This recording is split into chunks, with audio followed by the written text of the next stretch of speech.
Afternoon, everybody. Okay, we're live streaming now. So welcome everyone to yet another episode of the Environment and Transportation Committee. I'm your game show host, Chairman Kumar Barve.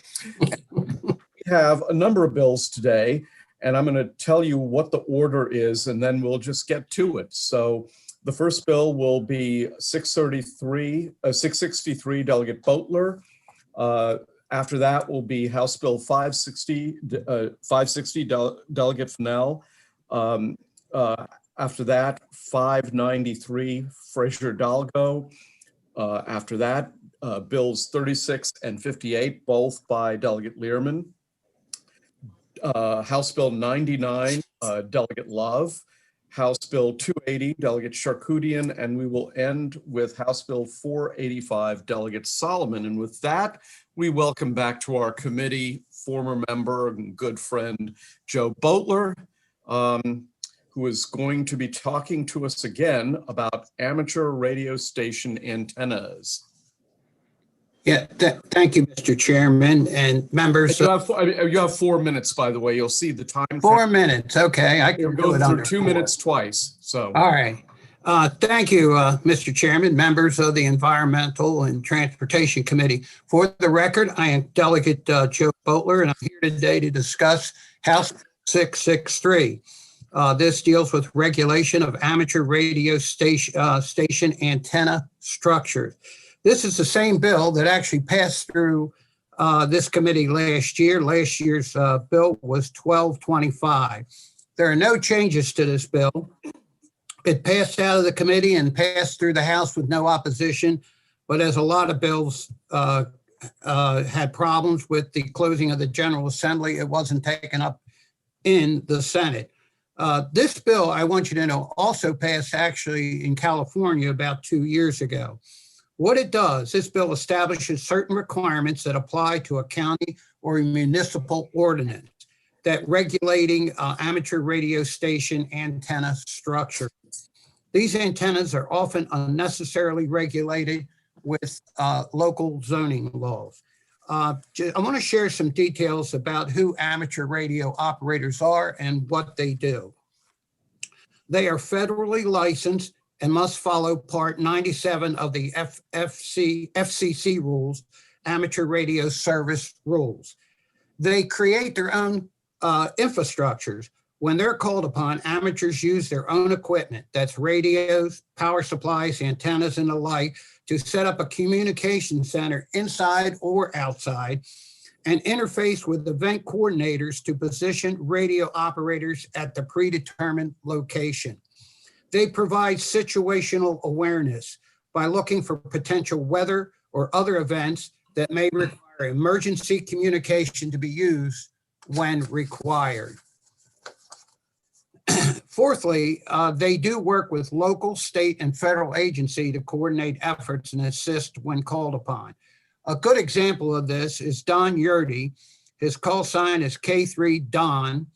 This local amateur was the only operator that was available to witness and report a tornado that was in Fallston, Maryland in 2007. He reported this directly to the National Weather Service, and the National Weather Service was confirmed the event. A short list of some of the emergencies where amateurs were critical.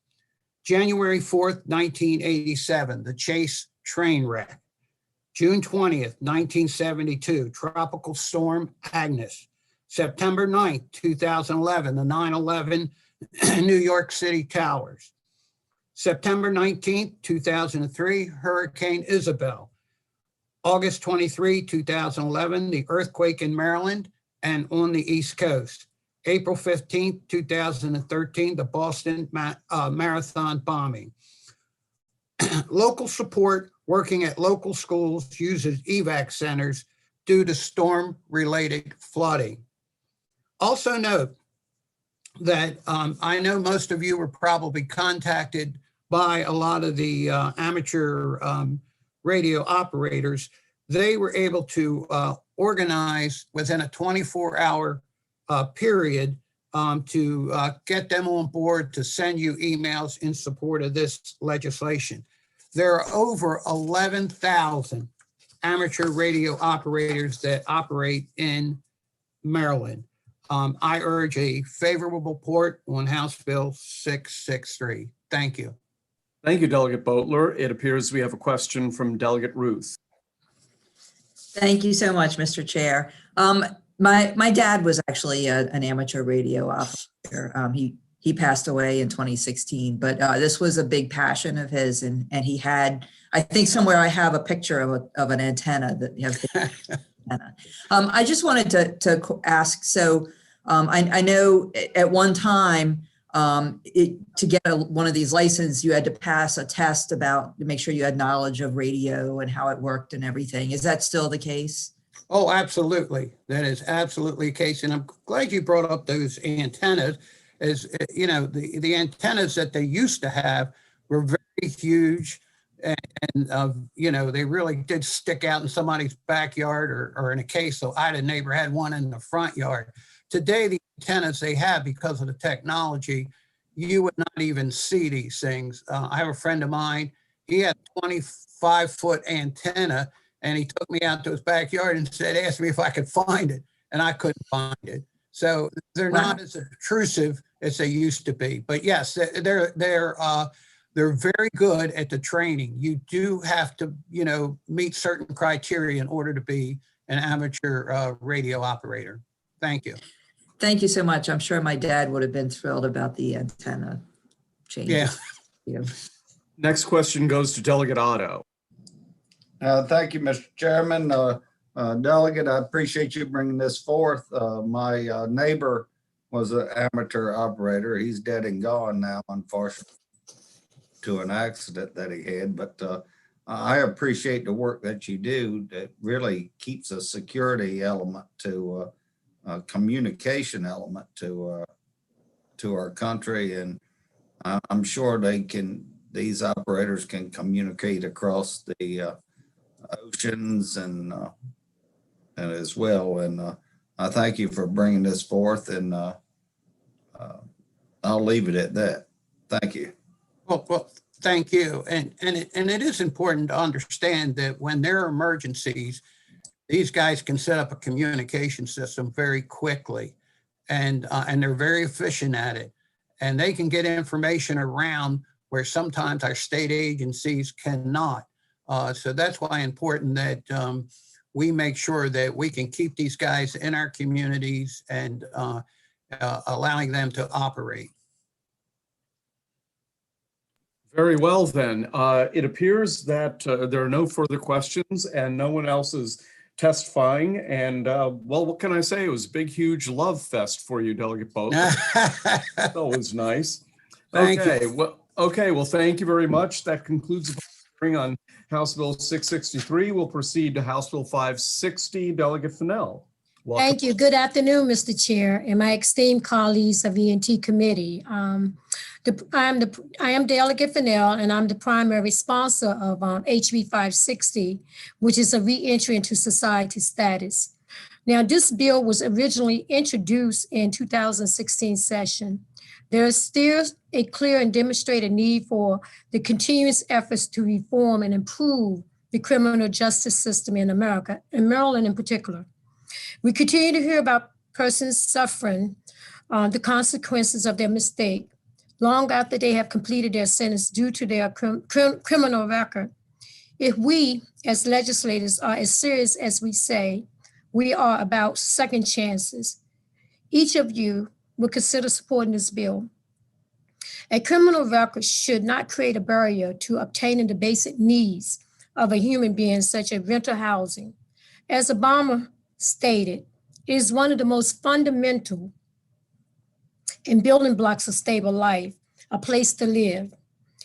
While there has been some dialogue about access to equal employment, opportunities for re-entering citizens, the conversations must still be taken a step further in the direction of not letting the efforts go in vain and produce a higher likelihood of sustainability and productivity.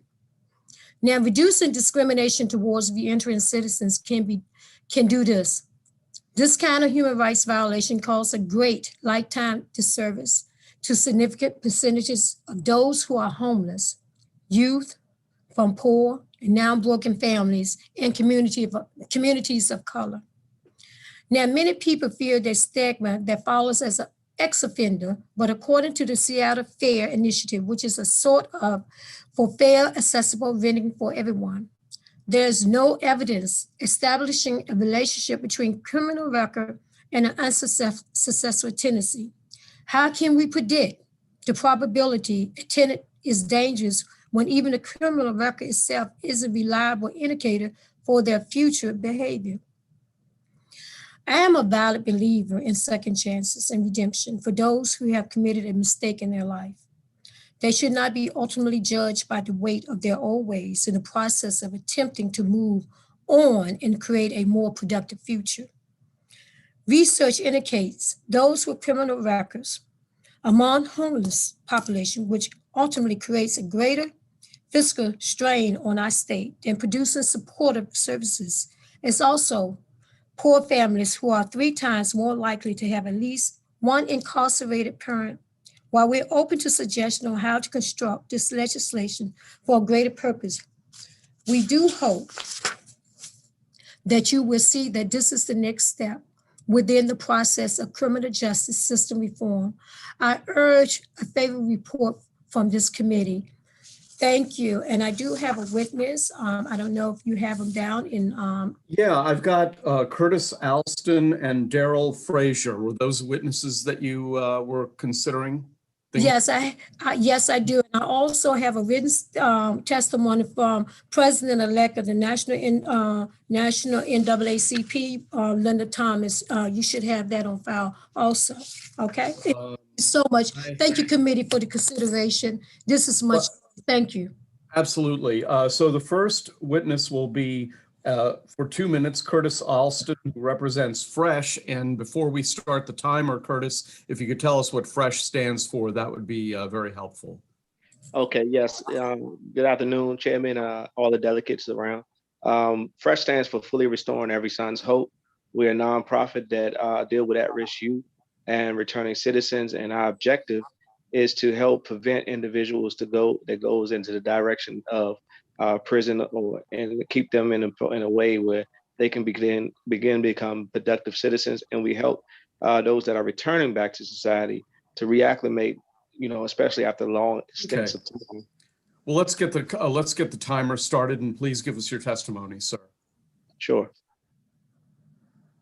Again, my name is Curtis Alston. I'm the assistant director of a nonprofit, which is FRESH, which stands for Fully Restoring Every Son's Hope. I came to testify to the importance of preparing the way for those that are returning to society.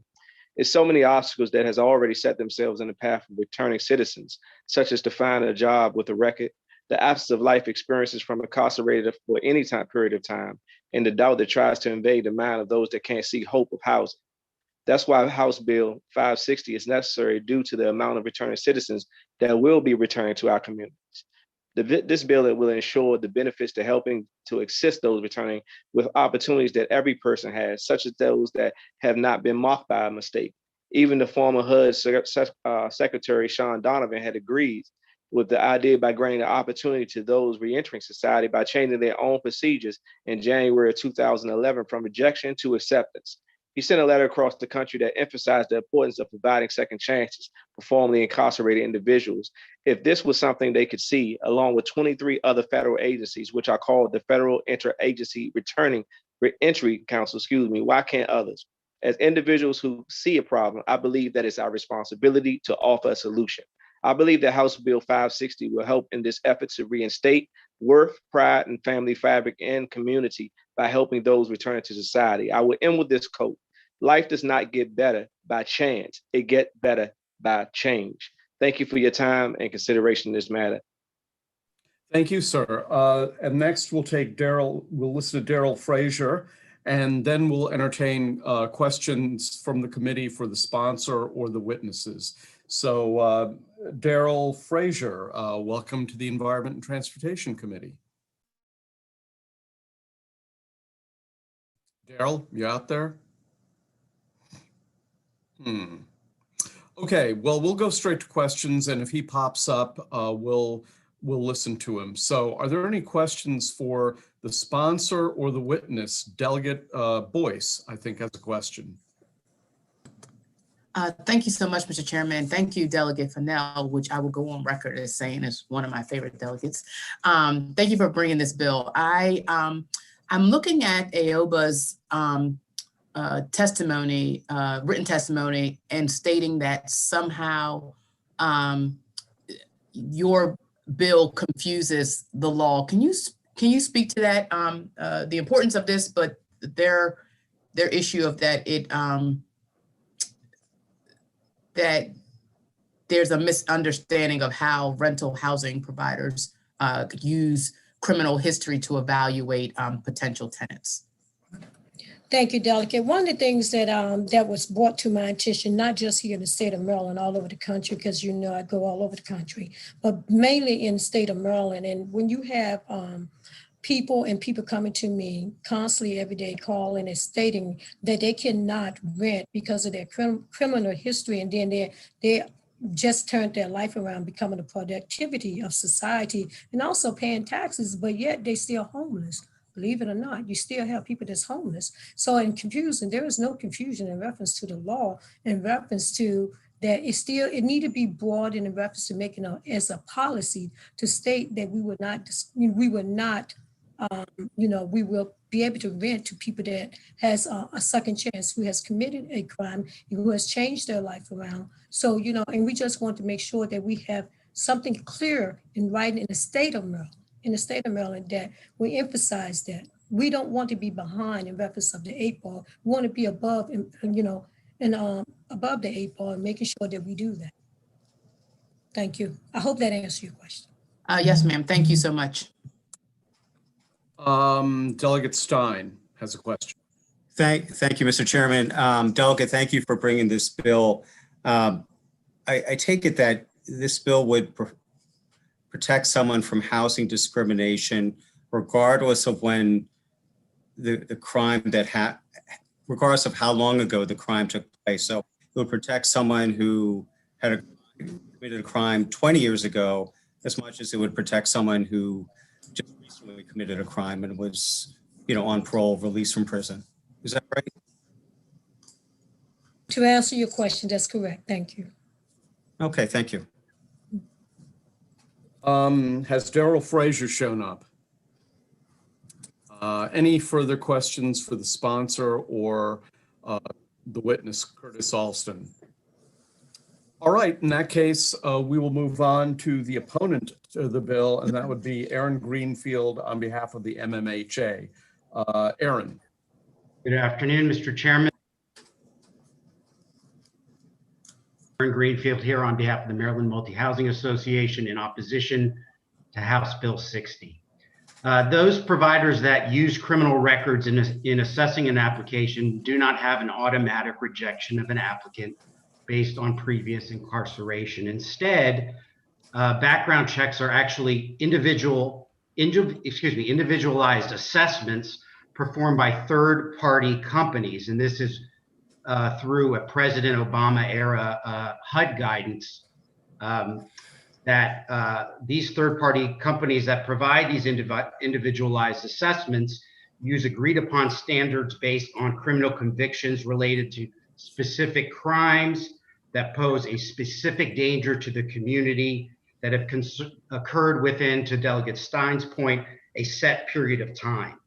MMHA members, for instance, don't screen for simple possession or loitering, but we are absolutely vigilant about sex crimes and acts of violence. This bill creates a protected class status for previously incarcerated while continuing the expectation that residential housing providers should reject those who pose a threat to health, safety, or property. Under this bill, a provider faces potential liability when a previously incarcerated individual's rental application is rejected for any reason, which would be addressed by the Maryland Commission on Civil Rights, the courts, with threat of fine or imprisonment. In 2015, the wisdom of this General Assembly passed the Second Chance Act, which expanded expungement, and shielding laws to ensure that minor convictions would not be a bar to employment or housing. In contrast, this bill will increase the liability for owners and could potentially create risks for residents. It's also important to note, Mr. Chairman, that in 2016, as the sponsor noted, this committee gave this bill an unfavorable report. And for those reasons, we respectfully request an unfavorable report. Okay, we've got a couple of questions. The first goes to Delegate Ruth and the next goes to Delegate Boyce. Thank you so much, Mr. Chair. So you mentioned that your members, only screen for particular offenses that would be of concern that might present a danger, for example. Is that a voluntary program or is that something that's required in the law? This is what they do through their own practices and standards, and they have very rigid checks on criminal histories and financial history. Great, but it's just their standards, right? There's nothing that requires them. So at some point, the standards could change and do things differently. I think they've kept it consistently, or they follow HUD guidance a lot, as I mentioned in my testimony. But they could change. I guess the standards could change. I don't know that. Thank you. So. Thank you. Delegate Boyce, then Delegate Love. Thank you so much, Mr. Chair. Good to see you, Aaron. I had a question when you said two things. You said, I believe Delegate Stein had asked questions about the set period of time. And you mentioned that there would be a set period of time. What time would that be? Oh, I'm not suggesting that. I would say my point is that these factors, including the set period of time, those conditions are factors in our individual assessment of whether the applicant is to be accepted or not. So in other words, if they committed a crime, a fairly heinous crime 20 years ago, that might make a difference in our minds than if that had occurred 5 years ago. So just philosophically, you believe redemption must be an excessive amount of time before someone gets a chance to have a place of their own? No, Delegate. All I'm suggesting is that in the third-party assessment that is undertaken, a number of factors are considered, including the kinds of crimes that have been committed, as well as how long ago that may have occurred. It's just part of the fact. It's a factor.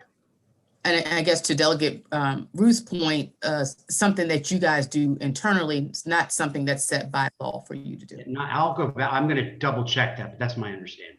Okay, and then my last question is about sex crimes. You said you have, I guess, parameters around sex crime, and sex crimes are very broad. And so there are people who are, quote unquote, potentially on a registry because when they were 18, they dated somebody at 16. And so I'm just curious about how that works for your operation. Again, that is part of the individualized assessment and is factored into the end result, whether the applicant is acceptable or not.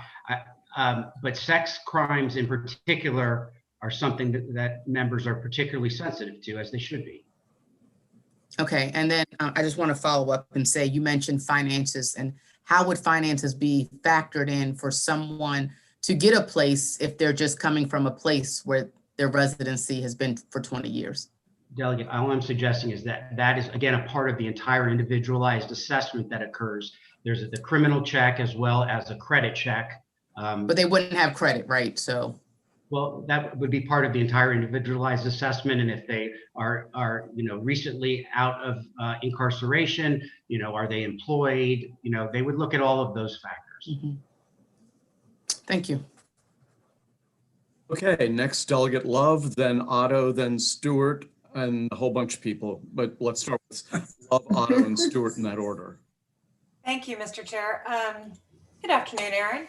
So you've talked a couple of times about these individual assessments, and I believe you mentioned third party. So am I correct in understanding it's not actually your members that do it, but they they contract out to a third party? Correct. Okay, and how do your members find these third parties that do these assessments? I'd have to get back to you on that. I don't know how they contract and how they procure those services. I don't know. Okay, if you could give us more information about who these third parties are, and a little bit more about the parameters that they're using to make these very, very important, potentially life-altering decisions that could keep someone out of having a home, that would be appreciated. Well, I'll get something to you promptly. Terrific, thank you. Delegate Otto. Thank you, Mr. Chairman. I understand, I take it that this legislation imposes restrictions on private ownership as well as public housing. Is that correct? I didn't read it within that Can- context, Delegate. Can I answer? Correct. Correct. You're saying it is? Okay.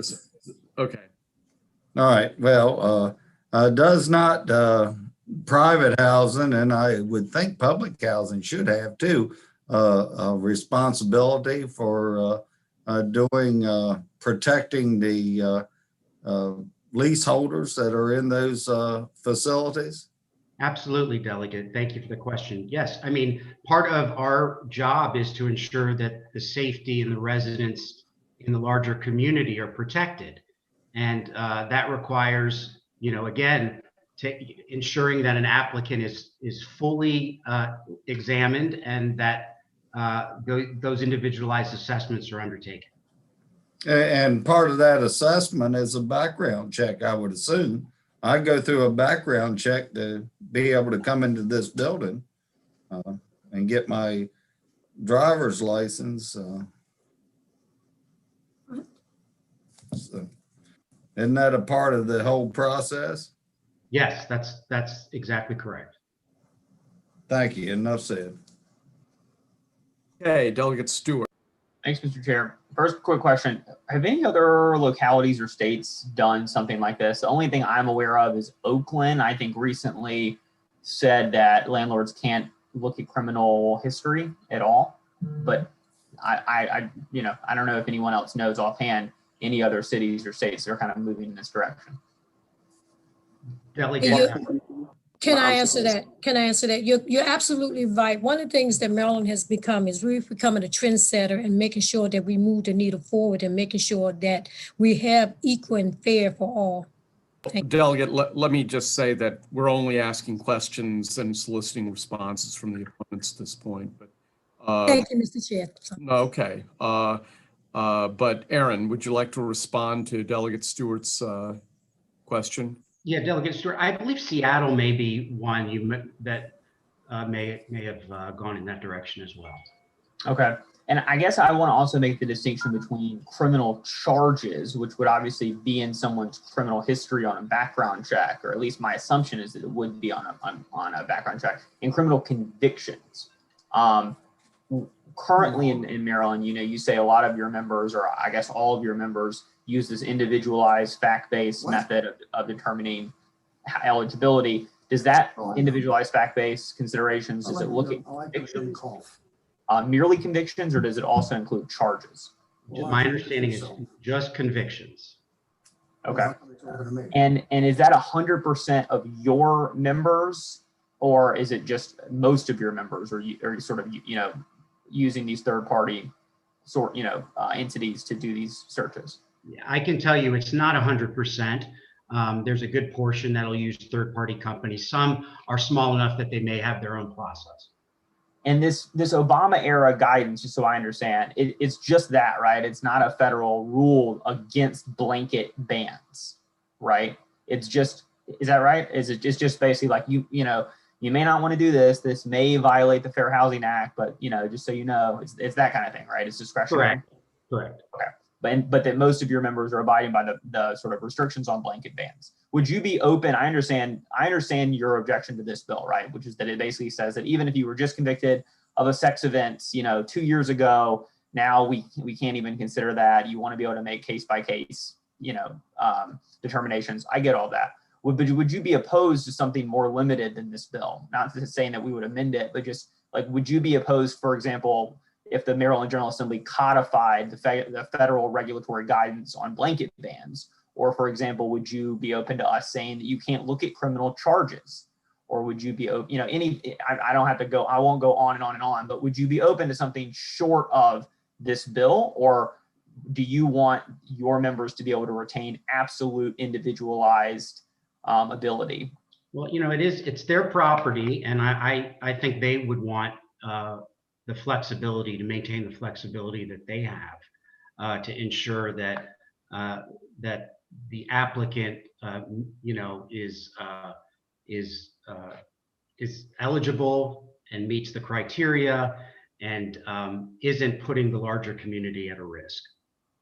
Okay, so even if this was a bill basically saying like, you cannot blanket ban people with a criminal history, that you think you would still come out unfavorable on that?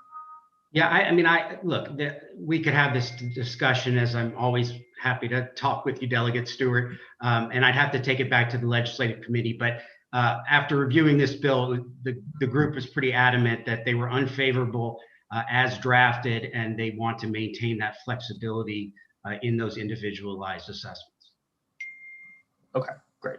Thanks very much. Okay, next question goes to Delegate Harrison.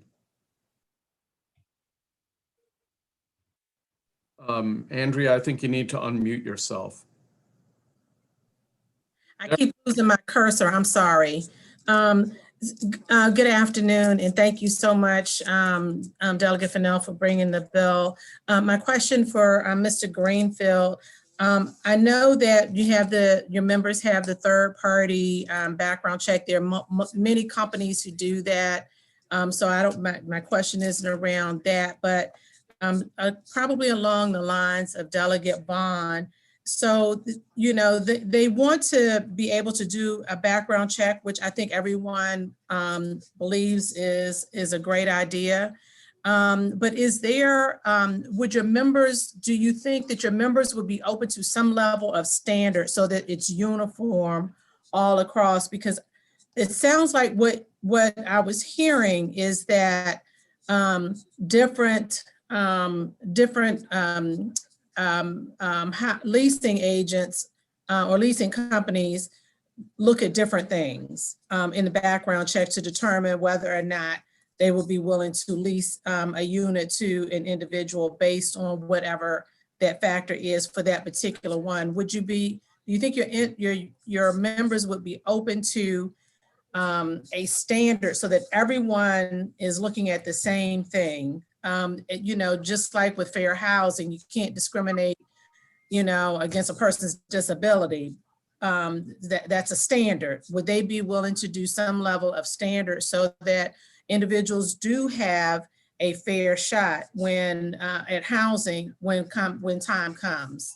Yeah, so look, I think it's important to note that, and thank you, Delegate, I think it's important to note that they accept a significant population of those who've had criminal, whether it's charges or convictions, that they have accepted them, and that's a non-issue. There is a contingent that, based on certain criteria, they're concerned about, and concerned for the larger community, for property, depending on what the conviction was, and depending on the standards that they have in place. But right now, Delegate, I think the membership is pretty consistent that they want to maintain the flexibility that currently exists. Okay, so I understand that, but I guess the issue is that I guess I'm concerned about is that there is not a standard. So if I own a complex and you own a complex and Delegate Vaughn owns a complex, we may all have different standards of what the types of issues in a background that we would accept. And wouldn't it be fair to have one standard across the board so that individuals who are looking for housing know what they can expect? I would disagree respectfully. Look, as we've discussed it before this committee in the past, there are different asset classes, for instance. And so each asset class may have a different way that it reviews this information and its standards. So I would say one size does not fit all. Okay, thank you. Delegate Healy. There we go. Thank you very much. My question is kind of along the same lines. In the last couple of years, I think many of us have become much more sensitive to how the criminal justice system impacts different people differently, whether they're from minority communities, whether they're low income, the socioeconomic backgrounds. But most, so I'm concerned too, like, as my colleagues are, that this could be a substitute for racial discrimination. In other words, we know for a fact that voting rights have been suppressed by using criminal background to disenfranchise people and to make it hard for people to get their housing without any kind of objective standard. When you have just a list of things that people may substitute, really be prejudiced and not want people based on something other than their potential harm to the community. Somebody served their time and has paid their debt to society. I wonder if it's really in the best interest of the public to have an opportunity for people to find a home this way. And so I would ask you to address that because I think there's a problem with not having some kind of objective standard. Well, again, as I mentioned in my testimony, you currently have the Maryland Commission on Civil Rights that can hold any residential housing provider accountable should there be any discrimination. So that already exists, and there could be potential fines and the like. But to your point about standards, objective standards, we are the third party folks for a good population of our members have those standards in place, and I'll get back to the committee on that information. But as I mentioned to Delegate Harrison, one size just doesn't fit all based upon the various asset classes and the particularly smaller landlords as well. Okay, I'm going to ask one more question. It's sort of from the opposite direction, and that is about, because this committee in the past has passed legislation to allow tenants to break a lease because they're being stalked or domestic violence, that they can move to get away from someone. And of course, that's a criminal activity too, to be violent against, to stalk someone. And maybe that is a category of tenant that a lot of other tenants would want not to have living near them. I mean, we talk about there's sex offenders registry, people can go online and find that out. But there's also people who have been violent toward others. And so is this third party looking for something specific, certain kinds of crimes that they don't look at other crimes? Do they because we've like decriminalized marijuana possession, for example, or is it across the board? Again, let me get back to you because I don't want to misspeak. So let me get back to the committee on that information. Thank you. Thank you very much. Any further questions for the opponent to the bill? Well, seeing none, thank you very much. That concludes the public hearing on House Bill 560. Let's proceed to House Bill 593, Delegate Frazier Hidalgo. Thank you, Mr. Chairman and Vice Chair of the committee. Thank you for allowing me to bring House Bill 593 before you today. If it looks familiar to you, it's because we passed this very same bill a couple of years ago. A little bit different leadership over in JPR, so the bill kind of got stuck there. With that said, it's a pretty simple bill. It's a condominiums and homeowners association bill, and it helps to rectify a situation in which there may be a homeowners association meeting, and while not having a quorum, they can shut the meeting down and then restart the meeting immediately without necessarily having the allocated quorum for a second meeting. It's a little bit of a loophole. So the bill specifies that if they have to reschedule it, they have to wait at least 15 days before the next meeting. There's a couple of other things that modernizes the law a little bit as far as notification of the homeowners association and the condominium association as well. And that is that's really about it. It's a pretty simple bill. And again, it's a bill that we passed a couple of years ago. Okay. You don't have, are there any questions? Anne, I assume your hand is still up from the prior bill? Yeah. Any questions for the sponsor of the bill? I guess you're saying the bill passed, this is one of the ones that passed last year, huh? The year before, I believe. Year before, oh, passed in 2019? Yeah, I believe it was 2019. It may have been 2018, but I think it was 2019. Okay, we do have a couple of questions. Delegate Weigel, then Delegate Otto in that order. Yes, Delegate, thank you. I just want to know, do you know the bill number by chance of the previous session? I don't, but I can get that for you. I'm happy to do so. All right, thank you. Delegate Otto.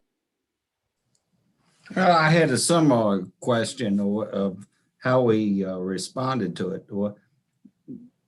You're saying that it changes, that they can't have a special meeting after a meeting they don't have a full quorum? Yeah, so again, this is the same bill that we passed, but essentially what it says is what was happening on occasion is a homeowners association or condominium association would have a meeting, let's say to vote on a board of directors. And if they didn't have a quorum, they couldn't move forward. So what they would do is shut down the meeting and then immediately start another meeting and then vote on it anyway, because it's a little bit of a loophole. But that doesn't go with the intent, which is to get more people to get quorum. So what it says is you can't do that. You have to wait at least 15 days, and you have to advertise it so that you can get a quorum. So there's no kind of sneaky business. Is there a specific advertising requirement in it, or? There is. It modernizes a little bit, allows for email, it allows for websites on the association to post it there, the mail, that kind of thing. Yeah. It doesn't change the quorum requirement? No, it does not change the 25% quorum requirement. Again, all it does is kind of help close a loophole that had been kind of exploited in the past to get around the spirit of the law, if you will. Okay, thank you. Sure, thank you. Any other questions for the sponsor of the bill? Marvin, I see you waving a piece of paper. What's going on here? Thank you, Mr. Chair. I also have my hand raised as well. Oh, you know what? Your hand blended into the background there and I couldn't see it. I have to change my complexion, Mr. Chair. No, I think you should change the background. It's the wall color. This is a question to the sponsor. Isn't it true that your bill HB 1037 in 2019 passed the House 136? Marvin, we're having trouble hearing you. Could you repeat that? Oh, I'm sorry. I said, this is to the sponsor. I said, isn't it true that your bill, House Bill 1037 in 2019 passed the House 136-3? Isn't that true, Mr. Sponsor? Yes, it is true that the bill, House Bill 1037 passed the House in the year 2019, 136-3. That is exactly true. Thank you. Thank you, Mr. Sponsor. Thank you, Mr. Subcommittee Chair, for your help. Okay, any further helpful questions? Sponsor? Seeing none, that concludes the public hearing on House Bill 593. Let's go to House Bill 36, Delegate Learman. Great. Hello, hello. I am going to pull up a PowerPoint if you'll give me just 1 second. Just downloaded. Sorry, it's starting up. You were so quick, Delegate Fraser Hidalgo. Okay, can I share my screen? Yes. Oh, could I? Normally you have to tell us in advance so that. Oh, sorry. Okay. Possible. Uriel, can you make it so she can share her screen, I guess? It's up to the chairman. Sorry, every committee is different. I'll permit. Thanks. This time. Thank you. I'm sorry.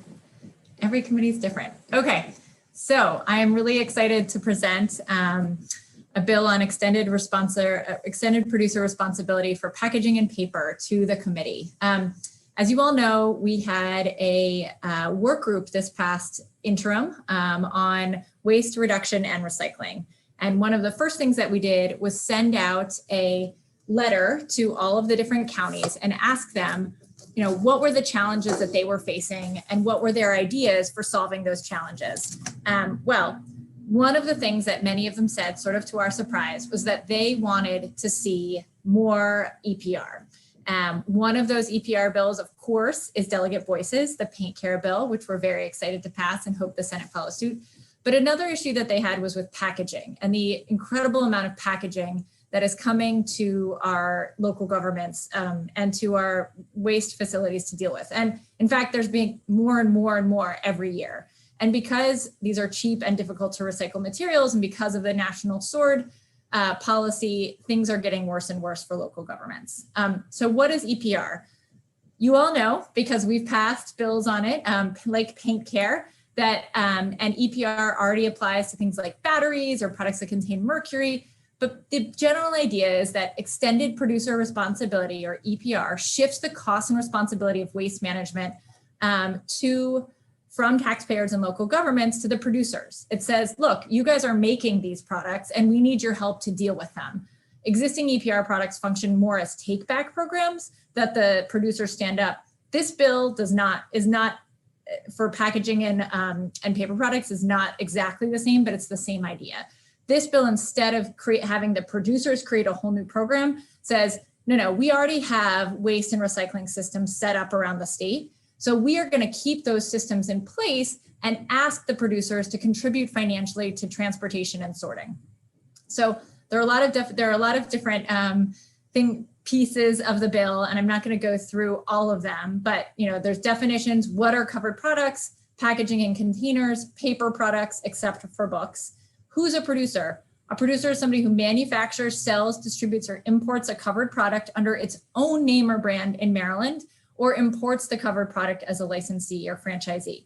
There's also an exception for small producers. So these are the bigger producers. There's a big exception for small producers. How this bill is set up is that producers work together to form a product stewardship organization. That's a nonprofit organization created by the group of producers. That organization creates a plan. The plan's developed by that organization to address the covered products and materials. The goal of those plans and of this whole idea is to reduce waste and to help our local governments cover costs associated with managing residential waste and recycling. That's why you'll see letters of support from Calvert County, Frederick County, Baltimore City, Mako, because these local governments understand that the status quo isn't working and there's really no light at the end of the tunnel right now for our local public works departments. So the process is simple. Producers band together, they create a stewardship organization. They then submit a stewardship plan to MDE. And then the MDE conducts oversight and enforcement. And the recyclers, are reimbursed by the product stewardship organization, or they're also, it could be considered a grant program. And some of our amendments, we change it to grants. So the components of the plan are the membership, performance goals. There has to be an implementation plan, how the producers are going to meet the goals, and stakeholder engagement. So our local haulers, our recyclers, our local governments, people, many different people have a seat at the table. And then the beauty of this is that the plan has to cover costs. So you'll see in the fiscal note that even though there are costs for MDE, it says in the fiscal note, those costs are covered by the plan itself and by the producers. There's also different ways of financing it. So there's a fee structure for each of the members. So if you're a member and you're creating a paper product that's 100% from post-user content, you're going to be paying next to nothing, right? Because you're creating something that's already using recycled content and that's fully recyclable. On the other end, if you're creating, Tide fabric softener bottle that has 4 different kinds of plastic and is totally not recyclable, you're going to pay more because that's— Hey, Delegate, Yep. we don't Wrap have the up. timer up. I'm Oh, just sorry, I can't see it because of the shared screen. But anyway, Trish, so where are we? Do you know? I'll wrap up because Okay. idea. There's all different kinds of financing, but that is the general idea. And so just, hope that everybody can take a look at it. I'm open to having discussions and we have some amendments that have been submitted too, and hope for a favorable report. Thanks so much. Okay, what I'm going to do is I'm going to allow all the witnesses in favor to have their 2 minutes, and then we'll just go to questions for you, Delegate Lehrman, and Sure. or your witnesses. So the first would be Kate Bremen, and followed by Matthew Garbark and Sydney Harris in that order, and then there are others, but I'll just say Kate's first, Matthew's on deck, and Sydney is next. So Kate. Thank you so much, Chairman Barve, members of the committee. My name is Kate Bremen, and I'm the Director of Environment Maryland. You've heard from me a few times before, most often on plastic pollution and the need to tackle it. And that's also why I'm here today, because we believe that HB 36 will be instrumental in helping Maryland mitigate our plastic problem and achieve the zero waste future that we know is possible. You heard about this program, and our society continually produces goods designed to be used once or temporarily and then thrown away. Most discarded materials, as you know, are then landfilled or incinerated, creating pollution and requiring producers to then extract more natural resources to make new materials. And this waste is by design. Producers have the ability to make products that are more durable and more easily fixed when they break, as well as packaging that is less wasteful and more readily reused or recycled. But as long as individuals, governments, our environment, and future generations, not producers, bear the cost of our throwaway society, the people who design and make the products have no incentive to change. That's where producer responsibility programs come in. These programs around the world have existed for decades and have successfully increased collection and recycling rates for the products they cover. With the growing urgency of the climate crisis, the rising impact of plastic pollution, and the continuing closures of recycling markets, it is time for Maryland to adopt producer responsibility. I would be remiss if I didn't touch on the huge environmental impact of producer responsibility. A recent study in Washington found that the program would divert between 210,000 to 240,000 tons of valuable material from landfilling. The additional recycling would reduce greenhouse gas emissions by between 565,000 and 650,000 metric tons of CO2. Those are numbers that are hard to imagine, so it's equivalent to removing between 120 to 130. I believe you've exceeded your 2 minutes, so if you could wrap up, I'd like to go to the next witness. Absolutely. So we urge you to vote favorably. It's a proven approach to reducing waste, and I thank you for your time. Okay, Mr. Garbark is next. Good afternoon, Chairman Barve, Vice Chair Stein, members of the Environment and Transportation Committee and the Economic Matters Committee. I'm Matt Garbark. I'm the Acting Director of the Baltimore City Department of Public Works, and I'm happy to be here today in support of House Bill 36. My department provides citywide sanitation services and curbside trash and recycling collection for approximately 210,000 households. We also have drop-off centers that residents can access for free to bring trash and recyclables, as well as electronics.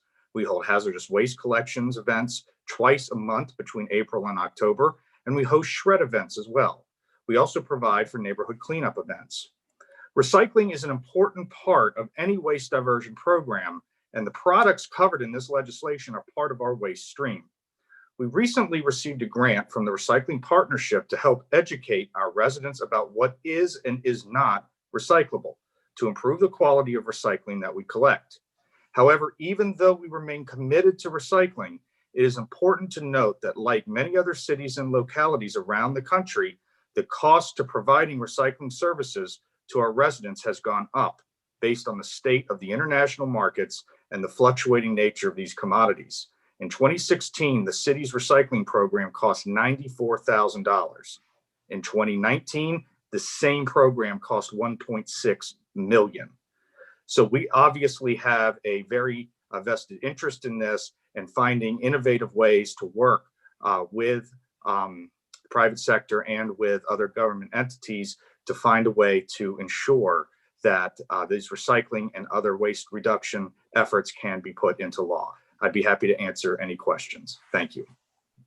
Thank you very much. Let's go to Sydney Harris, and after Sydney will be Scott Cassell and Ron Phillips. So Sydney. Thank you. I actually was supposed to just be here for technical support, so it should be Scott Cassell speaking for PSI. So okay, never mind then. We'll go to Scott Cassell. Great. Chairman Barbe, Vice Chair Stein, and members of the committee, my name is Scott Cassell. I'm the CEO and founder of the Product Stewardship Institute, and I'm here to express support for HB 36 as introduced. PSI is a 20-year-old national nonprofit organization, and we work to reduce the health and environmental impacts from consumer products for over 25 of the different products. PSI has developed a best practices policy model to reduce packaging waste, and HB 36 is fully consistent with that best practices model. Maryland's recycling system is fragmented and has been severely disrupted by COVID-19 and the loss of export markets. Maryland's local governments are struggling to maintain their recycling programs. They're experiencing increases in trash and recycling volumes, high rates of contamination, and significant recycling cost increases. Low-income communities and communities of color are disproportionately affected by the health and environmental impacts of increased landfilling, incineration, and litter. HB 36 is the game changer that Maryland needs. It will establish a producer-funded system that would save Maryland municipalities tens of millions of dollars in recycling costs. It will increase access to recycling across the state, and it will create recycling jobs. The proposed system is similar to successful packaging recycling systems operating around the world for over 35 years in Europe, over 15 years in Canada, in South America, Israel, India, China, and other countries. PSI is now working with a dozen US states that have introduced or will soon introduce similar packaging systems based on producer responsibility. These bills present a positive change in the way waste is being managed around the world. So HB 36 is a bill whose time has definitely come. Thank you very much, Mr. Cassell. Next, Ron Phillips. Ron Phillips, followed by Allison Keene and Kim Mayhew.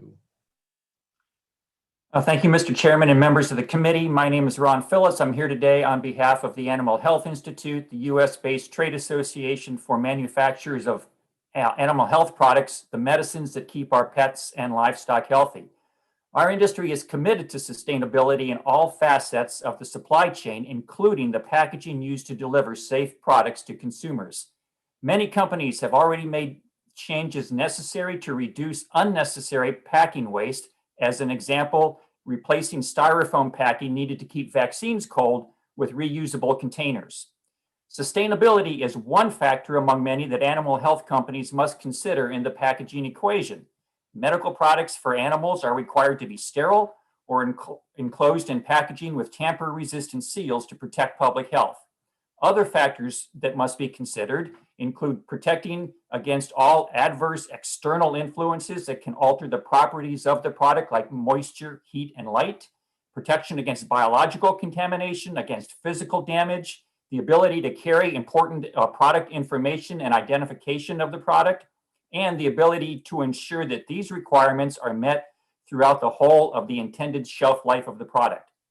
Our products are reviewed and approved by 3 different federal agencies, FDA, USDA, and EPA, and packaging must meet the federal requirements, and changes must typically be approved by these agencies. In order for animal health companies to maintain product safety and stability while increasing the sustainability of packaging, we ask that animal health products not be subject to the requirements of the bill, and our written testimony offers some specific language for that purpose. We appreciate the opportunity to share these thoughts with you today and are happy to answer any questions. You know what? I'm going to, since you're favorable with amendments, here's what I'm going to do. I'm going to entertain questions right now, the sponsor and the people who are purely favorable, which is to say Matthew, Sydney, Scott, and Kate, and the sponsor. And then we'll entertain, I'll resume testimony of witnesses who are favorable with amendments and go through questions for them. So the first question goes to Delegate Otto, the next to the Vice Chair. Delegate Otto. We're talking about assessments here for organizations or things. I mean, it sounds like a tax to me to people that are doing good. What's these packages made of, and how does China pay for some of this stuff? I'll give it to the sponsor or whoever. I mean, Sure, I'm happy to address that, Delegate Otto. A tax is an assessment that is charged by a government and kept by a government. This is EPR. The fees are created by the producers through a producer plan. The producers of the packaging and the paper products, they form an organization and they create a stewardship plan. And well, you just mentioned paper. Is there other products involved? Or sure, any type of packaging. So think of. So, but paper is going to take the brunt of this tax. No, in fact, it's the paper would end up paying the least because it's the most recyclable and can most easily, have 100% post-consumer product in it. So think about what you ate for lunch today. If you had a Lunchables, then that packaging in the Lunchables is something that's produced. If you, when you bought a toothbrush, the plastic container for the toothbrush, everything that is all this packaging that is coming to us these days is overwhelming our ability to recycle and to deal with the waste. There is more and more packaging and excessive packaging and packaging that is not recyclable. And that's why you heard the enormous increase in costs that are being incurred by our local governments. Well, the paper, the cardboard, and the paper bags and all are pretty recyclable, and they have a good record. And you're telling me they're not going to be the biggest portion that you're assessing, and no. Because, paper products are important to include because they're a big part of the recycling stream, and they're typically recycled alongside, like in the same bin as packaging. If they were exempt, then they'd become free riders in the recycling system. And that's unfair to the rest of the producers, right?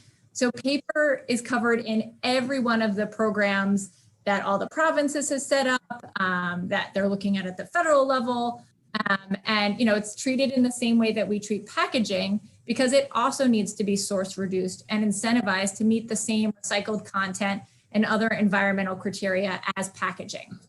so there's other provinces that have this program. You mentioned province. All of Canada, every province in Canada has a program like this. The Great White North, I guess, but and most Western countries have this program. Every European country has for like the past 30 years. And there's federal legislation as well to deal with it. And there are 10 states this year that are introducing a bill that is similar to this. Although I will say our bill is the most general, and it It lays out sort of broad brush strokes of what the program could look like. And then it leaves up to the producers and to stakeholders and MDE to really fill in the details so that there's maximum amounts of flexibility. I should note there's also sponsors amendments. I'm not sure if you have them, but there are a bunch of amendments that we have sent in as well. So what do they address? What do the amendments address? They sort of address some concerns from some of the concerns from some of the producers, because we worked with both environmental community members, Product Stewardship Institute, a national organization looking at this, and sort of the think tank on EPR programs, and the producers. We had extensive conversations with Ameripen and FBA and others about how these programs work and how to make sure that they could work in Maryland, as well as local governments. We had many conversations with local governments as well. So I'm concerned about the paper being I hear that. I hear that coming from you, Delegate Otto. criticized. But how about plastics and glass and aluminum even? What part are they paying in this? Do we have a spreadsheet on who's paying what share? Or? No, and we don't want to have a spreadsheet like that in statute, Delegate Otto. We want to provide more flexibility than that. All this bill does is lay out that this program will exist, and then producers work together to come up with a fee structure and a plan that MDE then needs to approve. We as legislators are not writing that fee structure. The producers working with other stakeholders are writing that fee structure. Well, I'd like to see the who's it going to affect aspect, and I don't know that we had that in the physical note. But sure, I think that one of the pieces of testimony has, I don't know, I'll have to look and see. There was some testimony about the different kinds, Flexible Packaging Association. Okay. I think made a list of some I'll of look the at things. I'll look at those notes. So. Okay, thank you. Thank you much. Vice Chair. Thank you, Mr. Chairman. Delegate, thank you for bringing this bill. I've got a couple questions about how it would work. I know that part of the responsibility of a producer group is to come up with a stewardship plan, which has performance goals for recycled content and recycling rate, and it has to be presented to MDE. So I guess my question is MDE responsible for verifying compliance with the plan? Yes. So MDE would be, I think, where compliance would emanate from. We could set up within the plan itself as well, verification, and then the producers would help pay for that. So for instance, if, MDE needs a number of new staff people, so they could work with the producers as the plan is being created to talk about what it would look like to enforce this.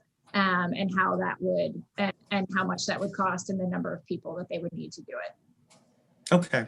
And then my second question goes to the responsibility of producers to reimburse local governments for the cost of collection, transporting, and processing their particular product. Is in other countries or states that have implemented this, is there a standard formula that local governments use to, to sort of parcel out the cost for a particular product? Like, for example, would they figure out the total, which I'm sure they have, weight of their waste stream, and then figure out what the percentage of plastic materials is in there, and then by allocate a percentage of their total cost to, for that product, and that's what the producer association has to reimburse?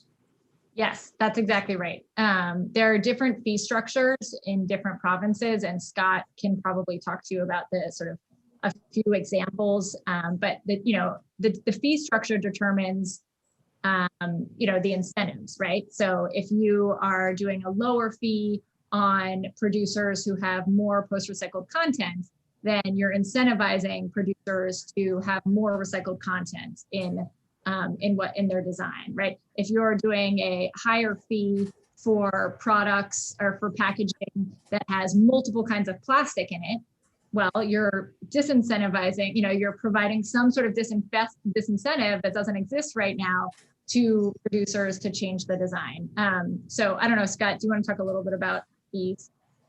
I can add a little bit here, Delegate Learman, Vice Chair Stein. So this is a question that is turned over to the producers to propose, as was mentioned. So for example, a standard system would do it by material, like different types of plastics. Like we know that the 1s and 2 plastic, HDPE and PET, they're higher value. So 1s and 2 plastics would be done by the weight of that material and the type of material versus like a 5 or a 7 material. So if it's 1s and 2s, it has a greater market, meaning it has more value once it's recycled. So if it has more value, then the fee on that material going into the market would be less than one that had more recycling costs to it. A 5s or the 7s would be greater cost into the system, so they'd be paying proportionately more per unit of weight than the 1s and 2s. That's a really basic way to look at it, is what is the cost to really recycle this material? So there are also some of the darker plastics have fewer markets than some of the clear plastics, for example. So there would be an incentive for the manufacturers to use clearer plastics because it could be, the polymers could be made into more types of plastics once they're recycled. It's a very simple system like that. Also, in terms of the recycled content, there would be lower fees for higher recycled content and higher fees for no or low recycled content. And we can do this with many different types of materials, if it has toxics or no toxics. These are the newer types of mechanisms that are being implemented around the world. And as Delegate Learman mentioned, there's a lot of flexibility in this bill for the producers through a producer responsibility organization to propose this to MDE and for them to oversee it and get comfortable and approve of the financing system. Okay, thank you. Next question goes to Delegate Fraser Hidalgo. Thank you, Mr. Chairman, and thank you, Delegate, for bringing this. I missed the first couple of minutes, but what I'm gathering is what this bill is designed to do is simply incentivize the less product packaging. I mean, like you think about it over the holidays with my kids, it's nothing but scissors and cutting more plastic and more plastic and more ties. And then it's a piece of plastic inside of a bag, instead of a bigger bag that's wrapped inside of a box. So it's just like, can you just give me the product as opposed to having me cut half my hand off with a pair of scissors? Is that about right? Yes, no, absolutely. And it's about making sure that our local governments have the resources to create more sophisticated and better recycling programs. So in the amendments, we change it from a reimbursement program to a grant program. But yeah, you're totally right. Like, I don't know why our lettuce needs to come in hard plastic clamshells, but now it does. And part of the reason it does is because fossil fuel, it's so cheap right now, and our plastics are all made from fossil fuels. And so there's no reason, there's no pushback, there's no countervailing weights against producers and over these product designs. And so this is an attempt to say, look, we're not going to ban your product, right? We're going to do this in a holistic way. And we're going to help try to move you to a place where you are designing products that are more recyclable. And along the way, you're helping us pay for the products that you have created, because you are choosing, you producers are choosing how you design your products. And we are having to pay and deal with them at the end. So yeah, it's all about the packaging. It's just, okay, thank you. Okay, Delegate Clark. Thank you, Mr. Chairman. Delegate, thank you for bringing this bill, and thank you for the hard work you did on the summer study. It was very enlightening. I learned a lot from it, but I still have a couple questions that I'd like to refresh in my head. Now, am I right that there hasn't been any states in the United States that have adopted this and have this program running now? Right. Nope. There are other states that are considering this right now, but nobody has adopted this exact like for packaging. There's lots of EPR that exists around the country and in Maryland, but not for packaging. Okay. Now explain this to me. When we talk about the extended producer liability, now is the liability with, okay, you were talking about lettuce in the plastic containers like spinach and things. Is the liability on the company that produced that container or the company that packed the lettuce, bought that container, put the lettuce in it, and then shipped it to the grocery store? I think the answer. I mean, it's the ladder? What's the ladder of the responsibility? Yep, it's a good question, and I think the answer is it depends. Sadly, I don't know, Scott. Do you want to clarify a little bit? I don't want to get it wrong. Well, first of all, it's usually the brand owner that is also the manufacturer. That's number one. If that doesn't apply, and it could then be just the brand owner that's not the manufacturer, or it's the importer of that product into the state.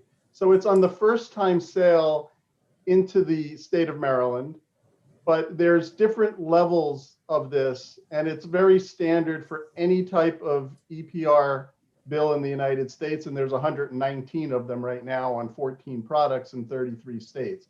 So it's a standard definition for the producer. And it does depend because there are distributors and it's, distributed from outside the state, inside the state. But in essence, it's often the brand owner of that package. It's a good way to think about it. The Unilevers, the Procter & Gamble's, the SC Johnson's, the Maine General Mills. It's usually those are the responsible party, we would say. So if Jerry Clark Inc. makes the plastic container, and then I sell it to Del Monte, and Del Monte puts their spinach in it, and then they sell it to Wegmans, and the Wegmans sells it to the consumer. Yeah. You're telling me that Del Monte's responsible for that, not Jerry Clark? It's Del Monte making it? It's Del Monte because they have the choice of the material for the package that they're going to put their product in. Okay, and usually that would be based off of what they get the best attention from the consumer for the product and how it's displayed and how it's packaged. Okay, I understand that now. I was a little fuzzy on that. Great question. In Canada, you say that they do this a lot in Canada. How long have they been doing that? Up to 15 years. Ontario, Quebec, British Columbia, almost all the provinces have this in place. They're on to the third generation of these systems in Canada, and it's over 35 years in Europe, all across Europe. Okay, and in the Canadian system, over that 15-year period, which is fairly significant and should be a lot of data, has there been any increase in price to the consumer to be able to cover the cost for this extended liability? We have not seen any increase. We've seen studies out there, and it's imperceptible if it's happening, but there's so many ways to, many people think that the investment into these systems is actually going to be creating value in the back end so that there won't be an increase in the packaging itself, which they would need to pass on. So this, the question you're asking is the age-old one, but we have not seen any evidence of the price of goods increasing across Canada. And we've asked this question of the producers running these programs, and we're very much interested in seeing that data, but we have not seen any information to indicate that. Okay, and So, one last could I add one thing? Yeah. I mean, I think that's a really important point, and I appreciate you, Delegate Clark, bringing it up, that there is no evidence of an increase for consumers. But I also think it's really important to keep in mind, companies that are selling products and producers who are selling products into Canada and Europe, they are also selling us products. And what this means right now is that they are helping those governments deal with the waste, and they're not helping us. I mean, I just keep that in mind, right? Like Del Monte, all these producers, all these, these are international corporations, many of them, and they are giving money to everybody else except for us in America. So I just, I think that is meaningful and is really distressing to me, frankly, and our taxpayers. Okay. One last question. In Canada and I guess suppose all the other overseas countries and stuff, do any of the governments subsidize this program in any way, shape, or form, dollar-wise? Is there a cost to any of them? So if I may, they had been doing that and they're moving away from that. So that's the big transition that they've had. They used to do, they called it shared responsibility, shared financial responsibility, where 50% would be paid by the municipalities, the taxpayers, and the other 50% by the producers. So that's how they started. And they've all moved to full producer responsibility, where the producers of the packaging are paying 100% of those costs. And now you'll see that the producers themselves in Canada want the United States to move in that direction, because they want to see a North American market that is even and a level playing field. So they're very much interested in seeing it happen here in the United States for full producer funding. And Mr. Chairman, if I could, one last thing. Do you anticipate if we set this up in the state of Maryland, and this is for either the delegate or yourself, sir, do you anticipate that the state of Maryland government would have to subsidize or front load any cost to this to get this program up and running? No, this should all be paid back by the producers. That's part of Okay. I just wanted you to say that. Yep, nope, that's part of the deal, is that's baked into the, the initial fees. So, yeah. Okay, well, thank you for your hard work. Thank you. Delegate Weigel, then Delegate Wells, in that order. Thank you, Mr. Chairman. And I want to thank you too, Delegate Learman, for all the hard work on the committee this summer. I know it was pretty intense. So, but I do have a question. So help me understand this bill. So if I'm a producer and I manufacture material that's covered by this bill, does this legislation at all reward a producer who says he files his report with the state, and when he files it, he say produces 5 pounds of paper product, 2 pounds of plastic to wrap their product, but then a year later is able to ship that same product with half the amount of material? Is that producer rewarded in any manner? Yeah, that's the point. Yep. That producer will pay fewer fees, less fees. So they're only rewarded in that they're paying lower fees? Mm-hmm. Yeah. I mean, that's because this whole structure is about, it's not, people want it, rather than banning products, it's about creating some other form of incentive and disincentive to change what your packaging looks like. Okay, so the other examples that were given, like Canada, and it was mentioned Europe are doing this, were they done on a countrywide basis, or were they done in smaller jurisdictions like Maryland? I'm just wondering how it was done. Yep, in Canada it was done province by province. And in Europe, it's all country by country. In Europe, it's country by country. Their countries are like our states. Come on. I don't know. I don't get the opportunity to go over there much. Thank you. Okay, Delegate Wells. Perfect. Thank you so much, Mr. Chair. Thank you to the bill sponsor. Kind of following in the same line of questioning as Delegate Weibel. So I guess my understanding is this is also about not banning. I appreciate you saying that. But I'm imagining this is also about us reducing our packaging. Know a lot of the issues that you have been carrying, Delegate Learman.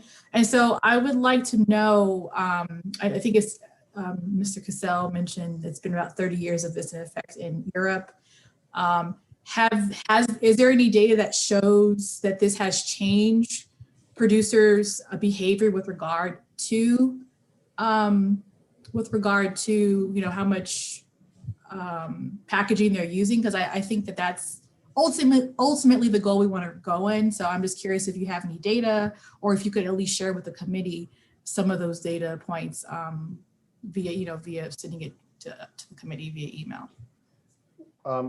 I can answer that. So to the overall view is the recycling rates of those countries in Europe that have the best systems, which we can meet, are higher than the recycling rates of most of the states in the United States. So the average, their recycling rates are higher with these systems.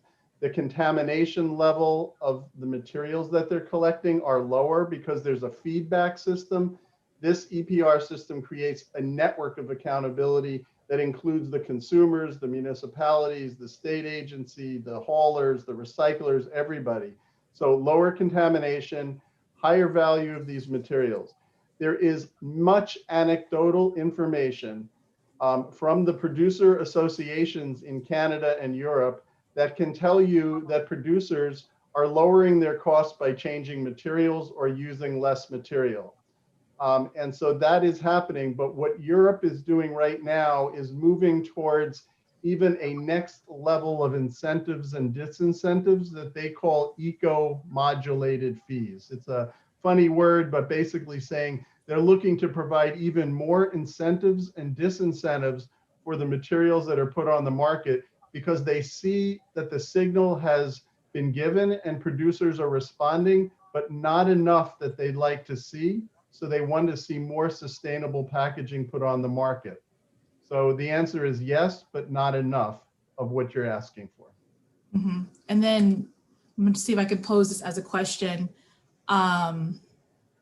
So I think I appreciate you mentioning this network of accountability, and which is very important to, I think, any oversight for regardless of what topic we're discussing. And I think it's an area where Maryland and most states, but also at the national level, we struggle with this. And so maybe this is isn't it so? So isn't it so that we would also want to really improve our accountability and oversight in order for this type of program to really be efficient and to accomplish the meaningful goals? Isn't that so? Yeah, that is a great point and absolutely true, Delegate Wells. Thank you. Thank you very much. Yep. Delegate Healy.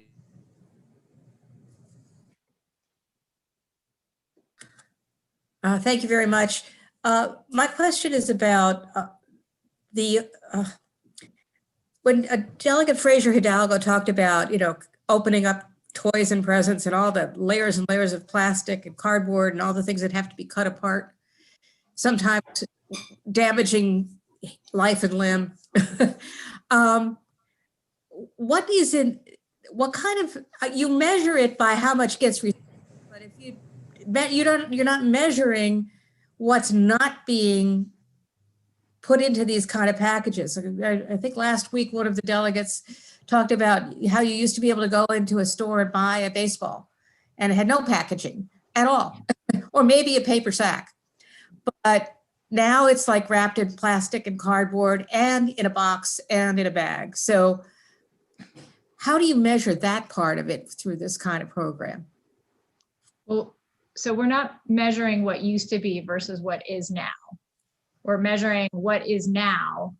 And then if people reduce their packaging, then there will be a measurement going forward.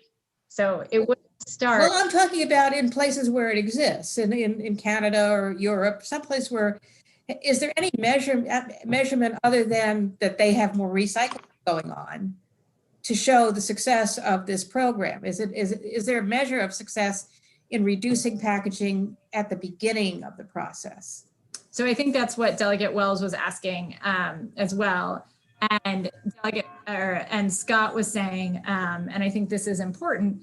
So the EPR laws, when they were first created in Europe, didn't do something called eco-modulation, which is basically rewarding companies for better product design so that there is less packaging. Our bill, some of the goals in it and the goal that would have to be met in the plan would include that eco-modulation. And all of the bills that are being presented in 10 states around the country this year have similar goals. And those goals in Canada, they're also incorporating that. So it's sort of like the new phase of EPR.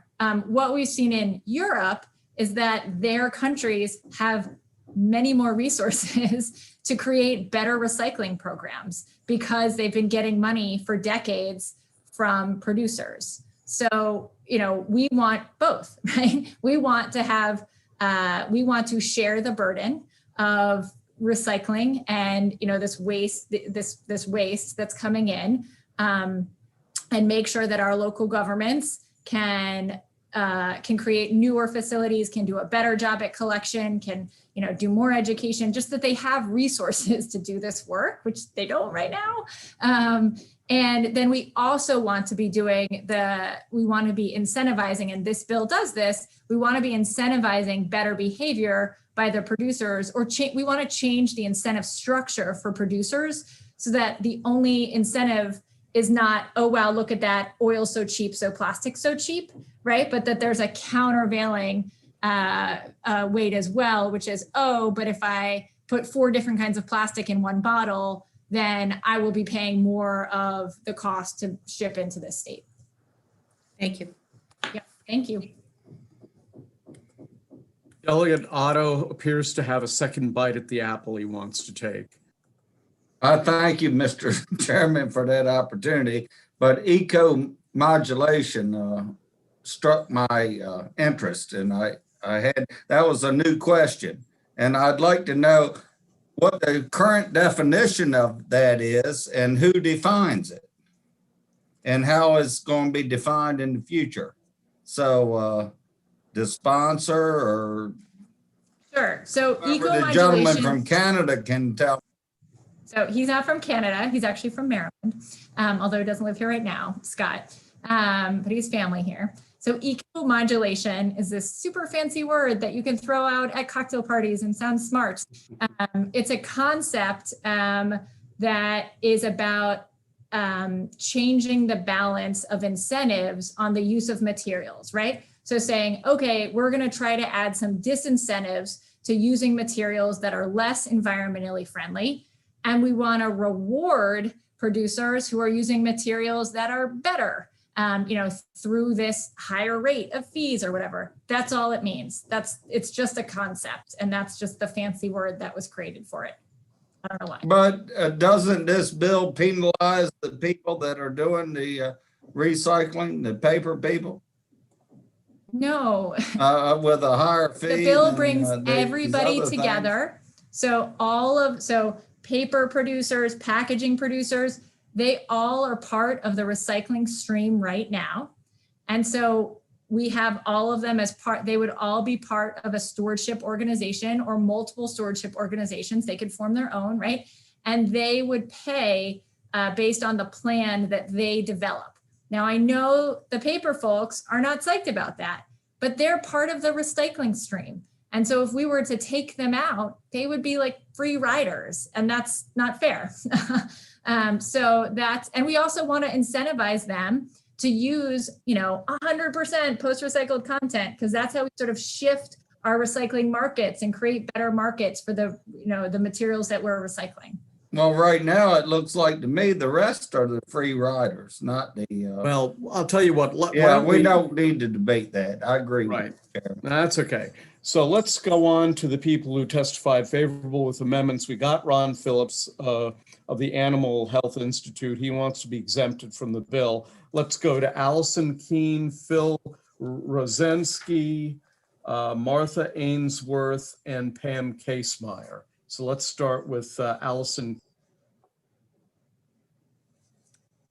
Great. Thank you so much. I appreciate it, Mr. Chairman and committee. I am Allison Keene. I'm with the Flexible Packaging Association. We're actually based in Annapolis, Maryland, and I'm from Bowie. Still live in Bowie and many moons ago, worked for Senator Leo Green. So nice to be back in front of the State House folks, even virtually.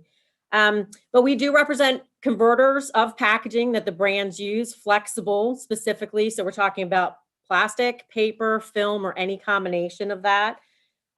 Things that we use every single day, food, we heard pet food, medical supplies, pharmaceuticals, PPE, which is so important right now, e-commerce, which is so important right now. We're very unique in that we are incredibly environmentally beneficial, but we are one of the packaging types that does not have a pathway to full circularity as far as recycling and recycle content. We use less energy in the manufacture of our products versus alternative packaging types. We use less water. We use less fossil fuel in the transport because we are so lightweight. We produce less greenhouse gases, both in manufacture and transportation. And we use the least amount of packaging necessary to protect the product. So ultimately, we are actually putting a lot less into a landfill than even the currently readily recyclable packaging materials because we use so much less. But what we don't have is the infrastructure, advanced recycling, collection, infrastructure to get our folks to full circularity at end of life and to get that post-consumer content recycle material back and to have end markets for that recycled content material. So we believe EPR is a very powerful tool that could enable us to do this. And we've worked with Delegate Learman on the amendments so that they work for our packaging type. So we are supportive with amendments, and we would, appreciate your time, appreciate any questions that you have, and would urge you to vote favorable with amendments. Thank you. Thank you very much. Next, let's go to Phil Rosensky, and on deck will be Martha Ainsworth. Thank you, Chairman and members, for allowing me to speak to you today. My name is Phil Rosensky, and I represent the Campaign for Recycling and the Environment, a national association of consumer and commercial packaging manufacturers, whose goal is to bring together our members, consumers, and legislators like yourselves to find effective, environmentally responsible, consumer-focused solutions to reduce the amount of waste that goes into our landfills and litters our environment. Our members are happy to support this bill with amendments today. And we've seen the proposed amendments, and those would satisfy the goals of our members to make this workable legislation. CRE aims to reduce packaging waste and improve our recycling infrastructure by supporting and advocating for packaging stewardship legislation such as this before you today. Our members have extensive experience working on sustainability, and HB 36 has a framework that represents the key principles of successful packaging stewardship policy. This bill symbolizes a bridge from the existing system that we have today to infrastructure that works today that only works for a few materials to a sustainable infrastructure needed for the future of Marylanders and, frankly, for other states around the country. We think this will be an example. This bill has three key things that we think are needed: sustainable funding that is derived through the PRO, infrastructure, which would be funded by the PRO, and a collected coordinated vision. Basically, this bill sets up a system so we can work to make those things happen as an industry. Not to interrupt you, but what would your amendment do? Because you've got 15 seconds remaining. We don't, it's already been met in there. We had a question about one section and we saw the amendment. It's already been addressed in that section. And so it's already in the proposal, section 2308. So you just favor the bill? We do favor the bill now. That's my clarity. We were originally signed up for with amendments, but we saw it in there. So we are in support of the bill as it is. Okay, thank you very much. Next, we'll go to Martha Ainsworth, followed by Pam Casemeyer, and then questions for this batch of witnesses. So Martha. Thank you. Good afternoon, Chairman Barve and committee members. I'm Martha Ainsworth, chair of the Maryland Sierra Club Zero Waste team, speaking on behalf of more than 75,000 members and supporters of the Maryland Sierra Club. We're strongly committed to the principles of this groundbreaking legislation, which would establish a program of extended producer responsibility for producers of packaging and paper products sold in Maryland. The program has both environmental and financial objectives. Among the environmental goals, a 75% minimum post-consumer content by 2027, All products must be recyclable or compostable by 2030. A 25% reduction in single-use plastic packaging and foodware by 2030. Then producers would have to reimburse local governments for cost of collecting, transporting, and processing their products. We respectfully request 2 amendments for an even larger impact of this bill. First, we ask that beverage containers made of plastic, glass, and aluminum be excluded from the covered products because the beverage container deposit program, which is also a form of EPR, would raise recycling rates to 90%, while sharply reducing litter and providing high-quality raw materials for recycled content requirements.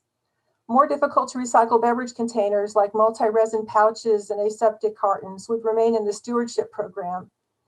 Second, we'd ask that the waste reduction goal be raised from 25% to 50% reduction by 2030.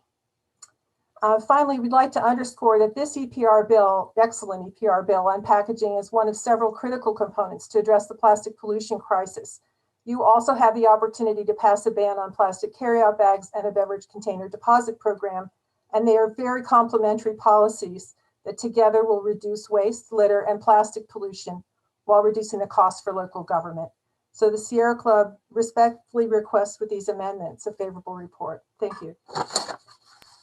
Thank you very much. We'll go now to the final witness signed up favorable with amendments, Pam Casemeyer. Pam.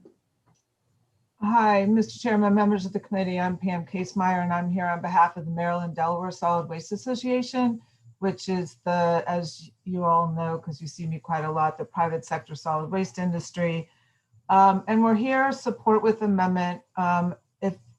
It was a touchy decision for the industry, I must say. We do want to applaud the sponsor, Delegate Learman. She has been very, she's been great in reaching out to all the various affected sectors and trying to bring us together, talking through details, talking through issues, looking at amendments. My sign up today on behalf of the industry, I think we signed up support with amendment just to acknowledge how hard she's working to try to address all the very complex issues. But the industry would also say that the amendments needed for this bill to produce a successful EPR program are quite significant and a bit complicated. And so it's a lot of amendments. It's not a simple issue to fix some parts of this bill. From the waste industry side, what we would say is it's going to be critically important to involve in the structure of the SRO, both the private sector hauling, recycling, processing community, and the local governments, not just ultimately presuming that the outcome of the structure set up by the producers works.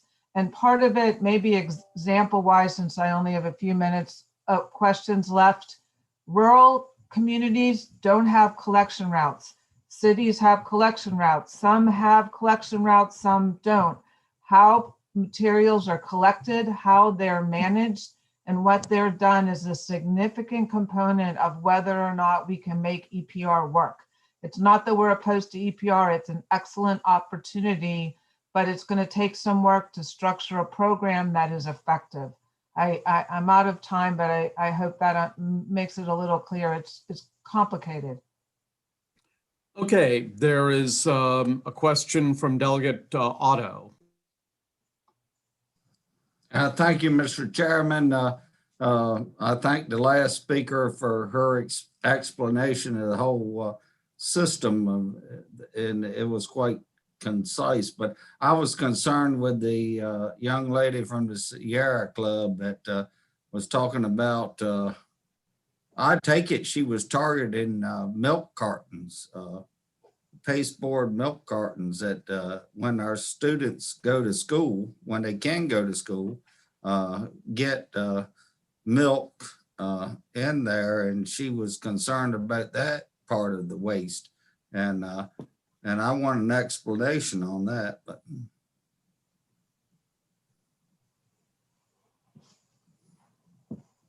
Chairman Barbe, you're muted. you want to repeat the question? Milk cartons. You were sort of okay, I'll go ahead and answer. I mean, that's the way I received it anyway, but No, actually, we're asking. Intended it that way, but Sorry, Delegate Otto. I thought Delegate Barbe was trying to speak. Yes, we're concerned actually not about milk cartons, but we're asking that the kinds of beverage containers normally handled by a deposit program, that would be glass, plastic, and aluminum, be excluded from this and put under a deposit program.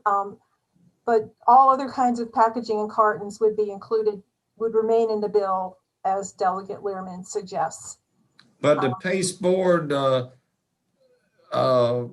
pint chocolate milk 0.5%, or I'd like them, they got it watered down so for the school children now, but that's not something that you're talking about.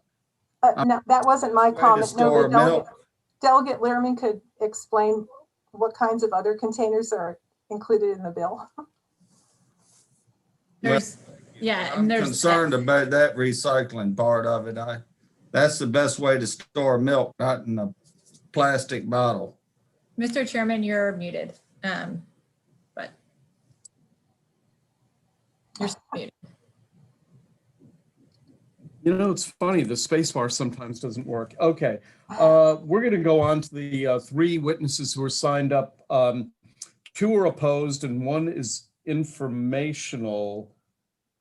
I guess maybe they're not, maybe they're just there to answer questions. Mr. Chairman, I thought I was going to get an answer to that question from the delegate. Oh, well, I'm sorry. I don't understand your question. Oh, go ahead. What containers? I mean, we were talking about the containers. It looked like they were attacking these pasteboard cartons that we grew up with, and she said that I was going to get an answer from the. We are not attacking any products. The point is that we want you to be able to continue having the small milk cartons that you grew up with. But what we want is to make sure that those can be recycled and that your local governments or waste haulers or whoever is working to recycle those have the resources that they need to adequately recycle them. So we are not trying, this is, Delegate Otto, this is an attempt to not ban more products, but to make sure that we're bringing products into the state that can be handled through our recycling system to shore up our recycling system and to create ultimately less non-recyclable waste. So is that a tax on our paper products, because that's a paper product? There's no taxes in this bill. Okay, let's go to the opponents of the bill. Sarah Price and Abigail Stein. And then Andrew Hackman has signed up informationally. I guess that's 2 minutes of information. I'm not sure if it's for or against, but let's start with Sarah Price and Abigail Stein. Thank you. Good afternoon, Chairman Barve and honorable members of the committee. My name is Sarah Price, and I'm here on behalf of the Maryland Retailers Association. You already have our written testimony, so I will be brief. We are not opposed to recycling. In fact, we supported the Vice Chair's legislation, which seeks to expand recycling markets in Maryland. And I want to thank the sponsor for the amendments that she has put forward, which do address some of our industry's initial concerns. However, unfortunately, some issues do remain, as outlined in our written testimony, including federal standards and requirements for the integrity of certain packaging materials. Ultimately, we feel that recycling issues in Maryland would be better addressed by a continued work group, including industry members, to study the problem and determine the best comprehensive course of action for the state. Thank you for your consideration.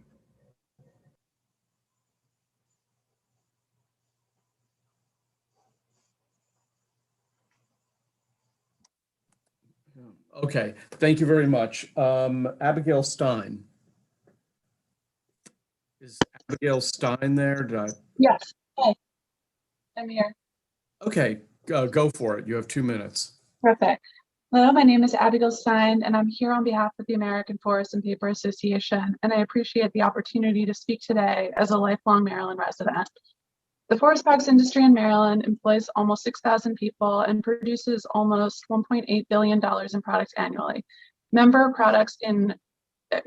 employees in Maryland make packaging, sales displays, and corrugated boxes. The paper industry has a demonstrated, measurable record of success in making paper and paper-based packaging more circular and sustainable through market-based approaches.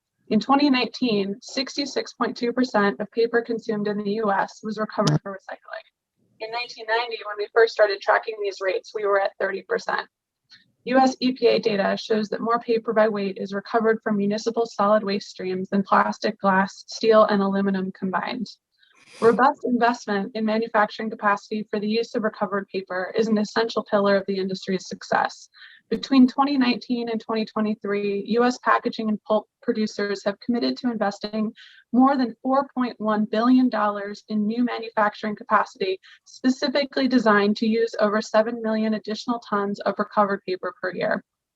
Technological innovations in product design and recycling processes made possible by capital investments are continuously allowing our industry to access and recycle more of our paper-based products.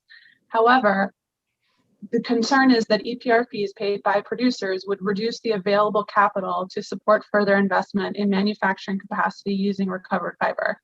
Paper recycling is already at a high level and approaching the maximum levels that are practically achievable, leaving little room for improvement from EPR.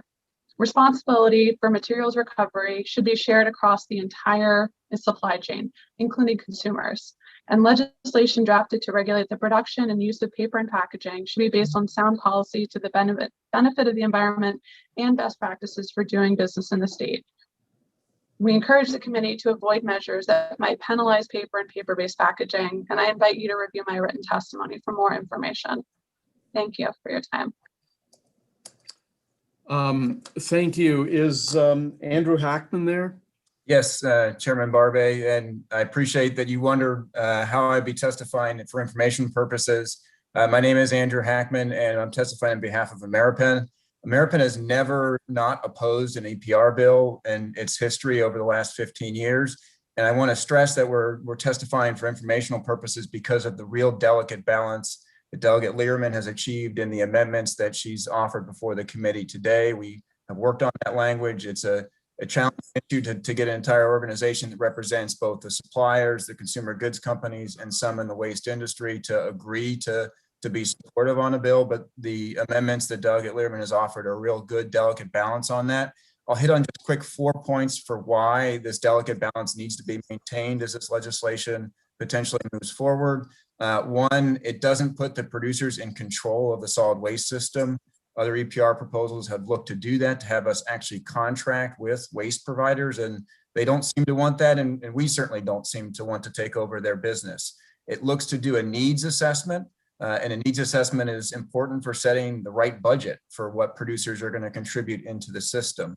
It uses or relies on both funding existing recycling and future infrastructure improvements, and it has equal governance that has everybody at the table. We would form a plan committee or a stewardship committee that would have not just producers, but haulers and everybody that's involved in the waste stream, involved in making decisions within the product stewardship organization. So these are really important amendments. And as our organization has now reviewed them, we are hopeful to continue to work forward on this and have a favorable report.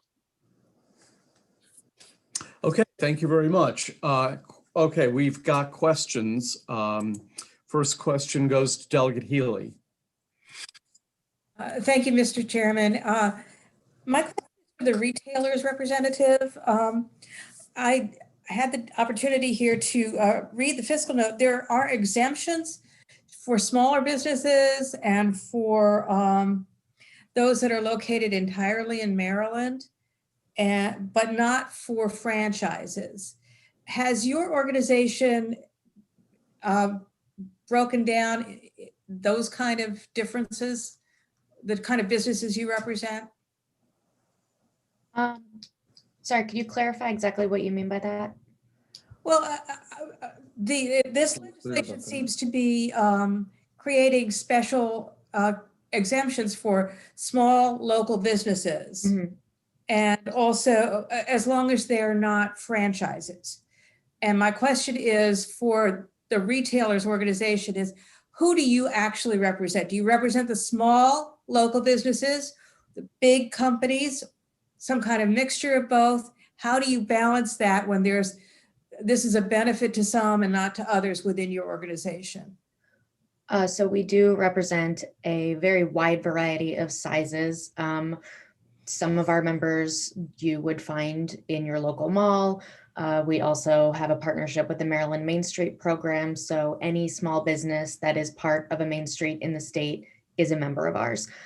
So in order to try to balance that out, our traditional stance is that there is no one size fits all model in legislation that works for the business community.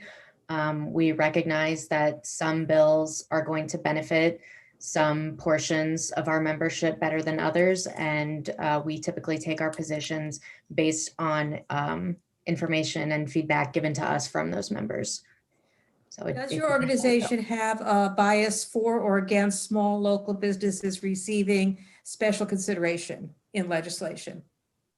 We typically would prefer that small businesses not be negatively impacted by legislation. But again, it depends on every bill. I can't necessarily. Thank you very much. Appreciate it.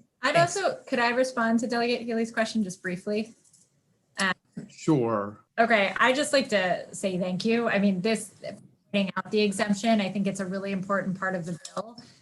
Because this really won't impact those small producers that are Maryland based because we've exempted them.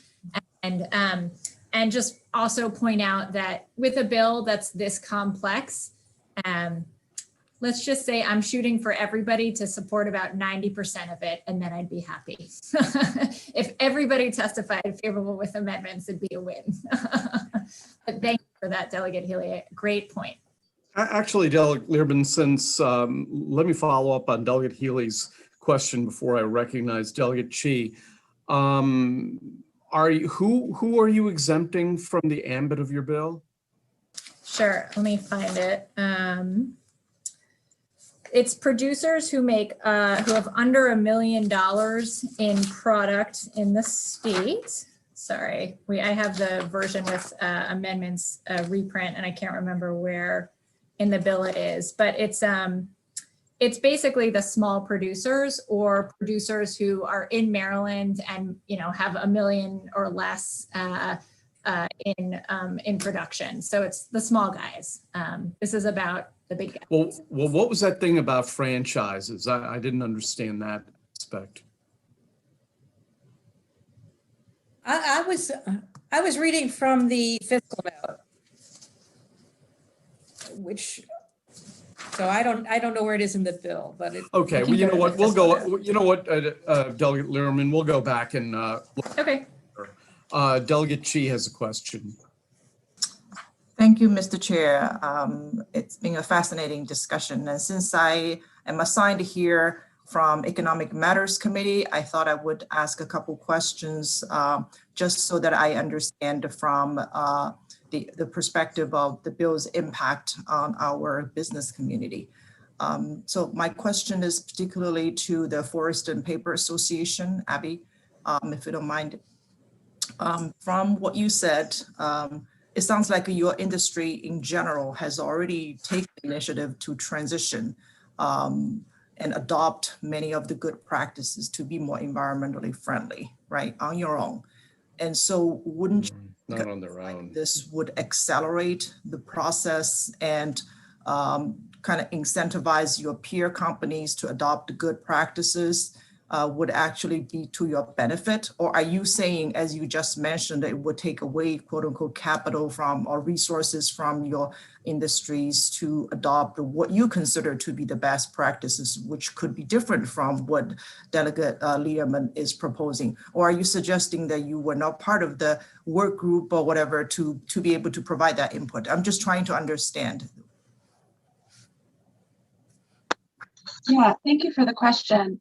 I think I will first acknowledge that some of the sponsor amendments, I'm not sure that I've seen all of them, and I'm not sure that all of them are publicly available at this point, but I will acknowledge that a lot of those have made this bill a fair bit less of a major concern.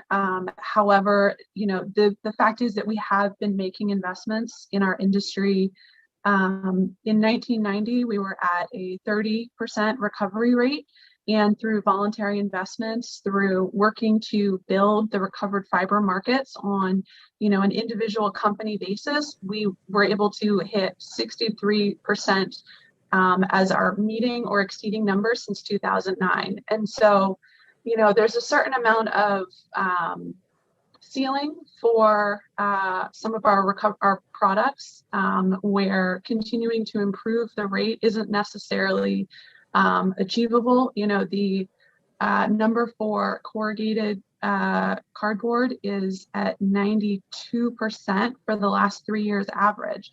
And so the concern for us is that we would potentially be paying into a PRO or the customers of our members would be paying into a PRO and not necessarily seeing gains in the scale that other products might be seeing. I think that there is some real effort that's been made by the sponsor in order to try to be cognizant of that, but that doesn't change the fact that when your numbers are as high as the paper industry has achieved, there's a real concern that before any real gains are made for our industry's recovery rate, there's just going to be a lot of increase in costs. And do you mind if I ask a quick follow-up question in terms of the scale of your industry? Sure, go ahead. Yeah, go ahead. Yeah, Abby, if you don't mind commenting on the scale of your industry's presence, just your industry's presence in Maryland. How large of an industry are we talking about? Sure, yeah, we have 6,000 employees in the state of Maryland. So I think that's 47 facilities, $1.8 billion in products annually. That's folks that are employed and making products or finishing products in the state of Maryland. Obviously, there are a lot of products, especially with the increase of e-commerce, that are coming to Maryland that are not necessarily direct industry employees, but are part of the multiplier effect. Thank you. And I'd also just add, I think those are great points and a great question. The sort of beauty of the simplicity of this bill and why. Delegate, actually, we're. Oh, sorry. Okay. Yeah. Sure. Go ahead. I'll follow up with you, Delegate Chi. Delegate Jalisi. Thank you, Mr. Chair. So my question is more for clarification. I wanted to know if an opinion from the Attorney General has been obtained or requested, because this tax is or involves companies that do not make products in Maryland, as I understand. So is it or is it not going to be a violation of the Commerce Clause? Thanks, Delegate Jalisi. This is a bill just like any, so the accountability or the hammer in this bill is the same as a hammer in the foam ban and the plastic bag ban and Delegate Boyce's paint care program. Most of these products are not made in Maryland, Right. But we get to control what comes in. So we do not believe, I have not requested an Attorney General opinion, and I do not believe that there is an Interstate Commerce Clause issue. So I am not an attorney, but as I understand, the Commerce Clause becomes an issue when it applies to an activity with a substantial, it only applies, or you can tax something which is really mainly being produced in the state it is applying the tax. Right, so we are not taxing anything. There is no tax in this bill anywhere. The state will not be levying taxes on anything. By tax, I mean that increased fees of any type. The state will not create fees either. The producer organizations themselves will come up with a fee structure. So the paper companies could create their own product stewardship organization not join the other ones and be measured in a different way than against the folks who make plastic. That would alleviate, I would think, many of their concerns. But the state is not imposing taxes and the state is not setting fees. But you're imposing penalty.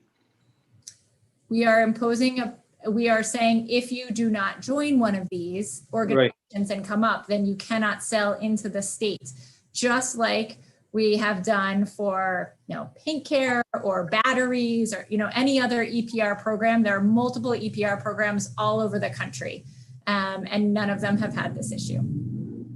Okay, I'm looking at two bills which we passed last year, and Attorney General came after the session ended and said that they have a concern. So I thought it would be a good idea to get their opinion before we pass the bill this time. I would be happy to talk to the Attorney General. I just don't think it's been an issue, but. Okay, thank you. Delegate Learman, if I could just interject 1 second. No. You know what? We're going to move on here. This is going to conclude the public hearing on House, unless there are any other questions for the opponents to the bill. This will conclude the public hearing on House Bill 36. Let's proceed now to House Bill 58. Delegate Learman. Great. Thank you so much for, sorry, I have two bills in one day, but thank you so much for having me today. I'm here to present House Bill 56, which will create a work group on home ownership. This bill is a follow-up bill or follow-up to or House Bill 58, sorry. This bill is a follow-up to work that was done in 2015. So in 2015, there was a work group that was formed at the behest of Speaker Bush to create, that was called the Neighborhood Stabilization and Homeownership Work Group.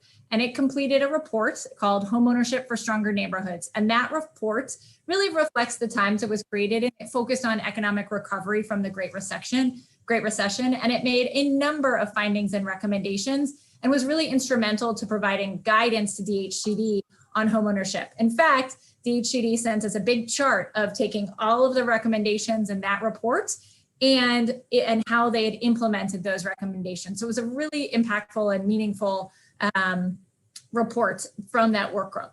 Well, DHCD, what we are now seeing is that there was a lot left out from that report, and we need to update where we are. And the COVID-19 crisis really adds urgency to this, racial, income, wealth, and homeownership gap that exists in the country, including here in Maryland. And this bill is all about updating the work that was done in that work group with a new work group to focus on Black homeownership and neighborhood revitalization and health and wealth equity. So home ownership rates for white homeowners have recovered since the wave of foreclosures during the Great Recession, but Black homeownership rates continue to decline. And this matters because homeownership is a significant driver of wealth for American households, which means that a decline in Black homeownership worsens the long-standing wealth divide between Black and white families. And right now, the median wealth of non-retired Black households, 25 years and older, is less than 1/10 of similarly situated white households. So, why is this? There are a lot of reasons that Black homeownership rates have declined, many of which stem from decades of state-sanctioned racially discriminatory lending policies, subprime loans, tighter credit availability, and more. But this lack of homeownership really leads to a lack of generational wealth. So now is the time to update the work that was done in 2015 to reflect the current crises that have been spotlighted during this pandemic, so we can build a stronger base of homeowners moving forward. So what this work group will do, it'll assess the available inventory of available housing by location and cost. It'll study barriers to homeownership for low and moderate income households, including the role of credit and housing counseling services, review the mortgage application process, study rates of denial by racial group and socioeconomic status, research the foreclosure process and barriers that homeowners face, and it will review state, federal, and local legislation pertaining to these issues. It will also study the impact of homeownership on neighborhood revitalization and the building of generational wealth. And then it will present recommendations, right? It's working with DHCD throughout this entire process, and it will present those recommendations to promote homeownership, create wealth building opportunities for households of people of color, and assist borrowers facing foreclosure to include the mediation process. When the housing market works for everyone, not only those directly impacted by the suggestions of the work group are benefited, right? The whole state is better off. think COVID-19 has really laid bare the chronic systemic racism that impacts Black residents across the country, and Maryland just isn't immune to that. Black families face higher rates of unemployment, less wealth and home ownership rates, and that makes this work group so important to pass this year. There are a number of amendments adding people to the work group that I'll be sending the committee's way as well. But with that, I ask for a favorable report. Thank you. Okay, thank you very much. The following individuals are signed up in favor, and it appears nobody has signed up in opposition. So Ramon Luby and Beth Jacobson are the first two in favor, and then Rory Murray. And so Ramon, you're first. Thank you, Mr. Chairman. Good afternoon, and members of the committee. My name is Ramon Luby, and I'm the president and CEO of the Maryland Bankers Association.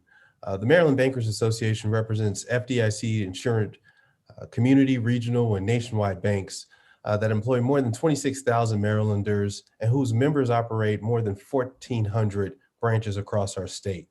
The Maryland banking industry serves about 6 million customers in the state and provides an array of financial services. I'm here today to offer MBA support for House Bill 58.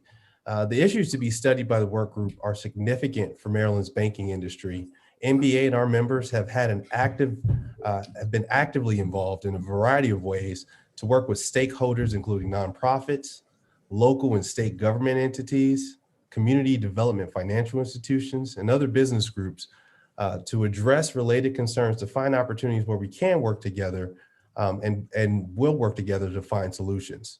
The concerns that this bill seeks to address are to ongoing problems and challenges that we have seen and will only be addressed when parties get together and take focused steps to address them.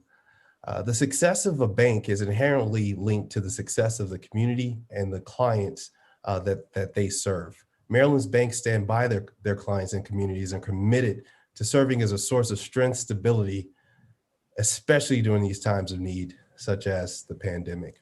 Mr. Chairman, I ask that the bill be given a favorable report. Thank you. And I guess, is this the first time you're testifying before our committee? This is actually the first time I'm testifying before the General Assembly. Okay, glad to break you in. Thank you, Mr. Chairman. Beth Jacobson and Rory Murray. Beth?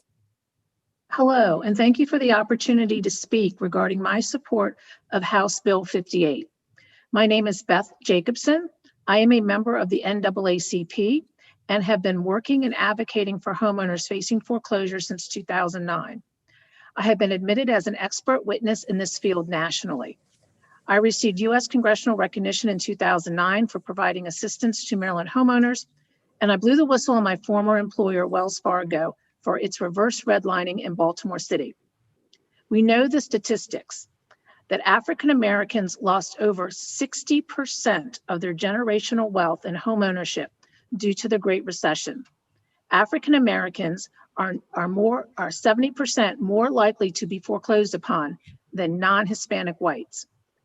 The percentage of home ownership by African Americans is now at the same level it was in 1968 when the Fair Housing Act was enacted. We know the statistics, but what we need to do and what House Bill 58 will do is take a deep dive as to why the numbers are what they are and what we can do as a state to reverse the trend so that communities of color can benefit from sustained home ownership that translates into generational wealth. The statistics are just the first piece of the puzzle, and House Bill 58 will allow us to study and delve into the root of the problems and issues and to come up with solutions. We know that minority families have lower rates of home ownership and generational wealth. Now is the time to understand the why and to figure out how to solve the issue. This is what House Bill 58 will do. We are on a track for a tsunami of foreclosures to be filed in 2022. And if we do not learn and correct the mistakes made during the Great Recession, there will be a greater loss of homes this time around. Thank you. Thank you very much. Rory Murray. Okay. Claudia Wilson Randall. Wow, that was amazing. Okay, I'm not exactly sure where you are, but Good afternoon, Chairman Barve and members of the Environment and Transportation Committee. You have my written testimony. I am very enthusiastic about this bill and about the possibility of this work group. Staff, if you could get the timer going. I just a few points that I just want to highlight. I think this issue and its relevance right now, its relevance to the Speaker Jones's racial justice agenda. It's also connection to the Senate report on wealth and inequality is timely. And I hope that you will take a favorable position on this bill and form this work group. I also just want to highlight the need for this work group to be a diverse work group that includes people from a variety of viewpoints, as well as a variety of racial and ethnic groups. We explicitly put some of that, I know some of that language is explicitly in the bill for it to include the National and Urban League, the NAACP, Unidos US, and other partners across the state. And I also want to stress the need for young people to be part of this minority neighborhood revitalization partnership. It is really important that we have that representation and see younger people, and I'm just saying people under 45, as part of a neighborhood revitalization strategy in the state of Maryland. Too often, the discussions of neighborhood revitalization square with older people who are seen as seasoned. But I think right now is a time where we need innovation, we need energy, we need home ownership among young people under 40 years old. It's really important, and that is where we see the greatest disparity between Black and white home ownership. I also think that there's a need to focus on the need for home ownership for people without a college education. This has been a long-standing principle of upward mobility in the US, and I think we need to focus on that area as well. So with that, I just want to thank you, and I really appreciate the opportunity to testify. I am with the Community Development Network of Maryland, and I am the new executive director. Thank you so much. Thank you. Next, we'll hear from Daryl Carrington and then Mindy Lehman. Daryl, you out there? Okay, Mindy? Mindy's with the bankers also. Okay, how about Robin Dorsey? Dee Dee Miller? This is Robin Dorsey. I'm here. I'm sorry, I was unmuting myself. Okay, Robin, you got 2 minutes. Welcome to the committee. Thank you. Good afternoon, Chair Barve, members of the committee. My name is Robin Dorsey. I am the Fair Housing Director at the Fair Housing Action Center of Maryland. We work to ensure that every Marylander has access to safe, affordable housing free from discrimination, harassment, and code violations. And we are a program of the Maryland Consumer Rights Coalition, which advances economic justice and financial inclusion through direct service, research, organizing, education, and advocacy. I am here in strong support of this bill for all the reasons you have already heard, along with an amendment to the expert in the Community Reinvestment Act. Hold on, Dee Dee or Robin, will you stop? Somebody has their microphone on and we're robbing Dee Dee of her time. So if you could mute yourself and Robin, go ahead, and we should add, I'll give you another 30 seconds over when you run over. Thank you, Chair. I am here in strong support of this bill for all of the reasons you've already heard, along with the amendments that Claudia just discussed, and an amendment to include an expert in the Community Reinvestment Act in the work group. The Community Reinvestment Act, or CRA, was passed in 1977 after data from the Home Mortgage Disclosure Act demonstrated that the Fair Housing Act had not eliminated redlining. So CRA really is designed to get at exactly the issue that this work group is working on.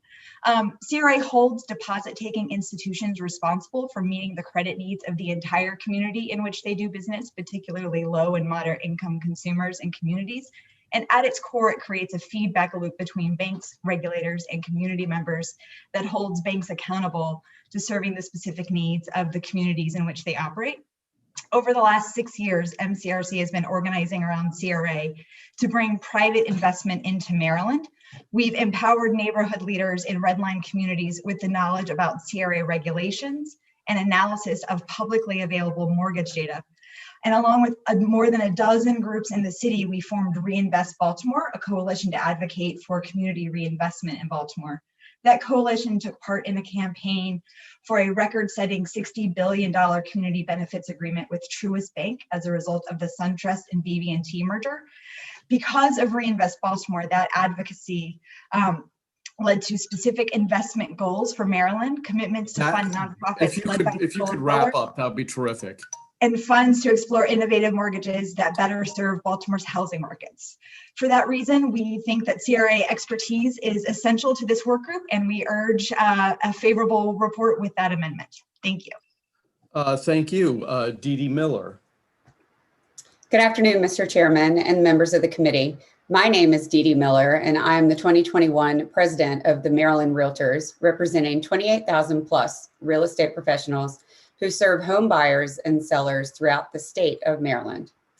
Maryland Realtors supports HB 58, requiring the creation of a state work group to study minority homeownership, neighborhood revitalization, and household wealth equity.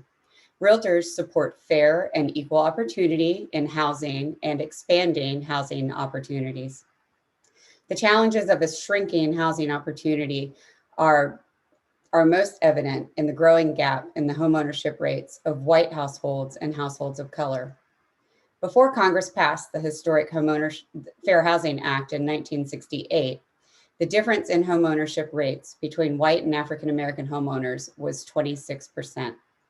That gap shrunk to 23% in the 1970s, but is now about 30 percentage points nationally. The Maryland Realtors recently launched a consumer campaign called Open Doors to Stronger Neighborhoods to expand homeownership opportunities, and we believe HB 58 will provide some of the strategies to accomplish this. As part of the Open Doors Maryland campaign, Maryland Realtors conducted a statewide survey examining Maryland's attitudes about housing. Some of the results from that poll include 6 in 10 Maryland voters believe that people of color face different challenges when it comes to finding housing. Several respondents cite concerns about communities that may not be welcoming to minorities, and a few respondents expressed concerns about how they might be stereotyped. The poll revealed that obstacles to homeownership, like funds for a down payment, stagnant wage growth, and student debt were experienced greater by people of color. Over 60% believe there is too little housing for young and lower income homebuyers. Maryland Realtors recognizes the important role that homeownership can play in wealth building for Maryland families. HB 58 will provide actionable strategies and pursue, and we encourage a favorable report. Thank you. Okay, is Susan Mitchell out there? I am, and good afternoon, everyone. I'm just here for technical support. You have our testimony from our president. Okay, we have a number. Hold on, let's see. Okay, Okay, so the first question is going to go to Delegate Boyce. Thank you so much, Mr. Chairman. I want some clarification on this bill as it relates to who exactly we are speaking about. Some testimony I hear Black homeowners and Black wealth, and other testimonies I hear people of color. So I just kind of want to be clear about who we're actually talking about. Are we talking about all people of color? Because I think an important group of people that are also missing here are Hispanic and Latino community. So I just want to be clear, is this a work group on, yes, continuing from the 2015 study, but also persons of color, or just Black families? It's about persons of color, Delegate Boyce. So there's, it looks at homeownership rates among Black and Latino families, and it would have, in the version, it would have representatives from the NAACP, the Urban League, and CASA. And yes, it is looking at, so I would say it doesn't. No, I just wanted to be clear, because testimony I've heard people just saying Okay. one thing or the other. I just was clarifying. Okay, Thank you. well, asked and answered. Let's move on to, do you have any other questions, Delegate Boyce? Nope, okay. Delegate Jalisi. Thank you, Mr. Chair. So my question was similar to Delegate Boyce's. So is the sponsor saying that it's only limited to minorities who belong to African American and Latino groups and not to all the other minorities? So in the bill itself, it talks about home ownership among, sorry, I'm just going through the amendments as well. This is about groups who have declining home ownership rates. And that includes specifically in Maryland, Latino families and Black families. It's about, so it is targeted, as if you read the whereas clauses, you'll see Delegate Jalisi, that it's about, that those home ownership rates are disproportionately low and they're decreasing in many areas of the state. And Black and Latino Marylanders really haven't recovered from the recession, and home ownership rates haven't started going up again, like white Marylanders and perhaps other Marylanders. So it's looking at, let's see what we can do as a state to make sure that we are increasing home ownership and building stronger neighborhoods. Okay, so the answer is yes. I guess I don't remember the question, the yes or no part of No, it. the question was if the study, the assessment is only going to be for African American, Latino communities and not include all the other minorities. So I guess the answer is yes. Sure. Because my issue is it going to be constitutional? Is it going to be constitutional? Yeah, because I remember when we were trying to talk about increasing the number of licenses for marijuana growers, for example, and it was to limit the 5 extra licenses for just African Americans. The Attorney General's opinion was that it was going to be unconstitutional. So I'm just asking you, limiting to a certain group of people, is it going to be constitutional? I don't believe there are equal protection clause issues when we study home ownership rates. It's not studying the other groups. It is studying the groups that have the lowest home ownership rates in the state. Okay, thank you. Next question goes to Delegate Wells. Thank you, Mr. Chair. So I have 2 quick questions. I guess the first question is, will this preclude a focus on overall affordable housing, even if it is rental housing? Because obviously, if you're probably not a homeowner, most likely you're renting. And we do know that affordable rental housing is still a problem. So I just wanted to give some clarification if that will be excluded from this study. Yep. So this bill is specifically about homeownership. It's about moving people from the status of a renter to being homeowners, for a variety of different reasons. When you're a homeowner, you're able to build more generational wealth. You have capital available that you could start a small business. All sorts of different benefits accrue to folks who are homeowners. So yes, there is certainly an affordable housing rental issue as well. And DHCD just issued on Friday a huge report on affordable housing and a needs assessment on that, which I'm looking forward to digging into. But this is building off of the work that was done in 2015 and the importance of home ownership specifically in building stronger neighborhoods. So it's not about rentals, it's about home ownership. Okay, and then my last question is, so I understand when we submit legislation, like we want, sometimes being too specific can tie our hands. And so but my question though, because this study is coming after we have a lot of data around, challenges with affirmatively furthering fair housing. Also, we know that, we're dealing with systemic racism. And so, and I understand the importance of studies. And I think my question is there any ability for the goals outlined in the legislation to be more specific, because what I don't want to happen is I know you and I know other folks that testified, but some of the people that are going to be testifying are not testifying, but that are going to be on the work group. They are already charged with accomplishing these goals, right? And they're currently not. So I would hate to see a report that pretty much states, after a year of a lot of meeting, states what we already know to be true. We know that redlining is the issue. We know that a lot of the appraisal process, we know that the same home, but if you have pictures of Black people or a Black family versus a white family, that the appraisal is lower for the Black family. And so I'm wondering if you're open to a conversation about how the actual goals can be more tailored in this legislation so that we can jump right to those important things. I'm happy to see your idea, anybody, see ideas and thoughts. I will say the best thing, the 2015 report, which this is seeking to build off of,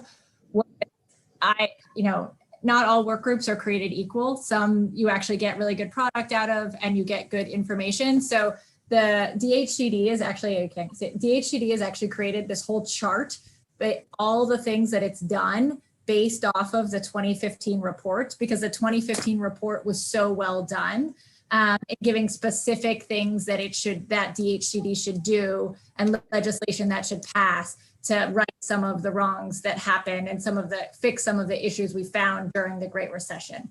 So my hope would be that, because many of the members are the same, and that it's following up on that we would have very clear action steps and action items. But I am totally open to that end in your ideas and thoughts. Because just to the point of the Great Recession, I was doing housing work at that time. We know, especially in Maryland, especially in Prince George's County, that a lot of Black homeowners that qualified for prime loans were given subprime loans. So I want to make sure that we have that data already there. I want that to be a starting point of the conversation, part of the conversation. But thank you very much. I think you're totally, I am with you, Delegate Wells.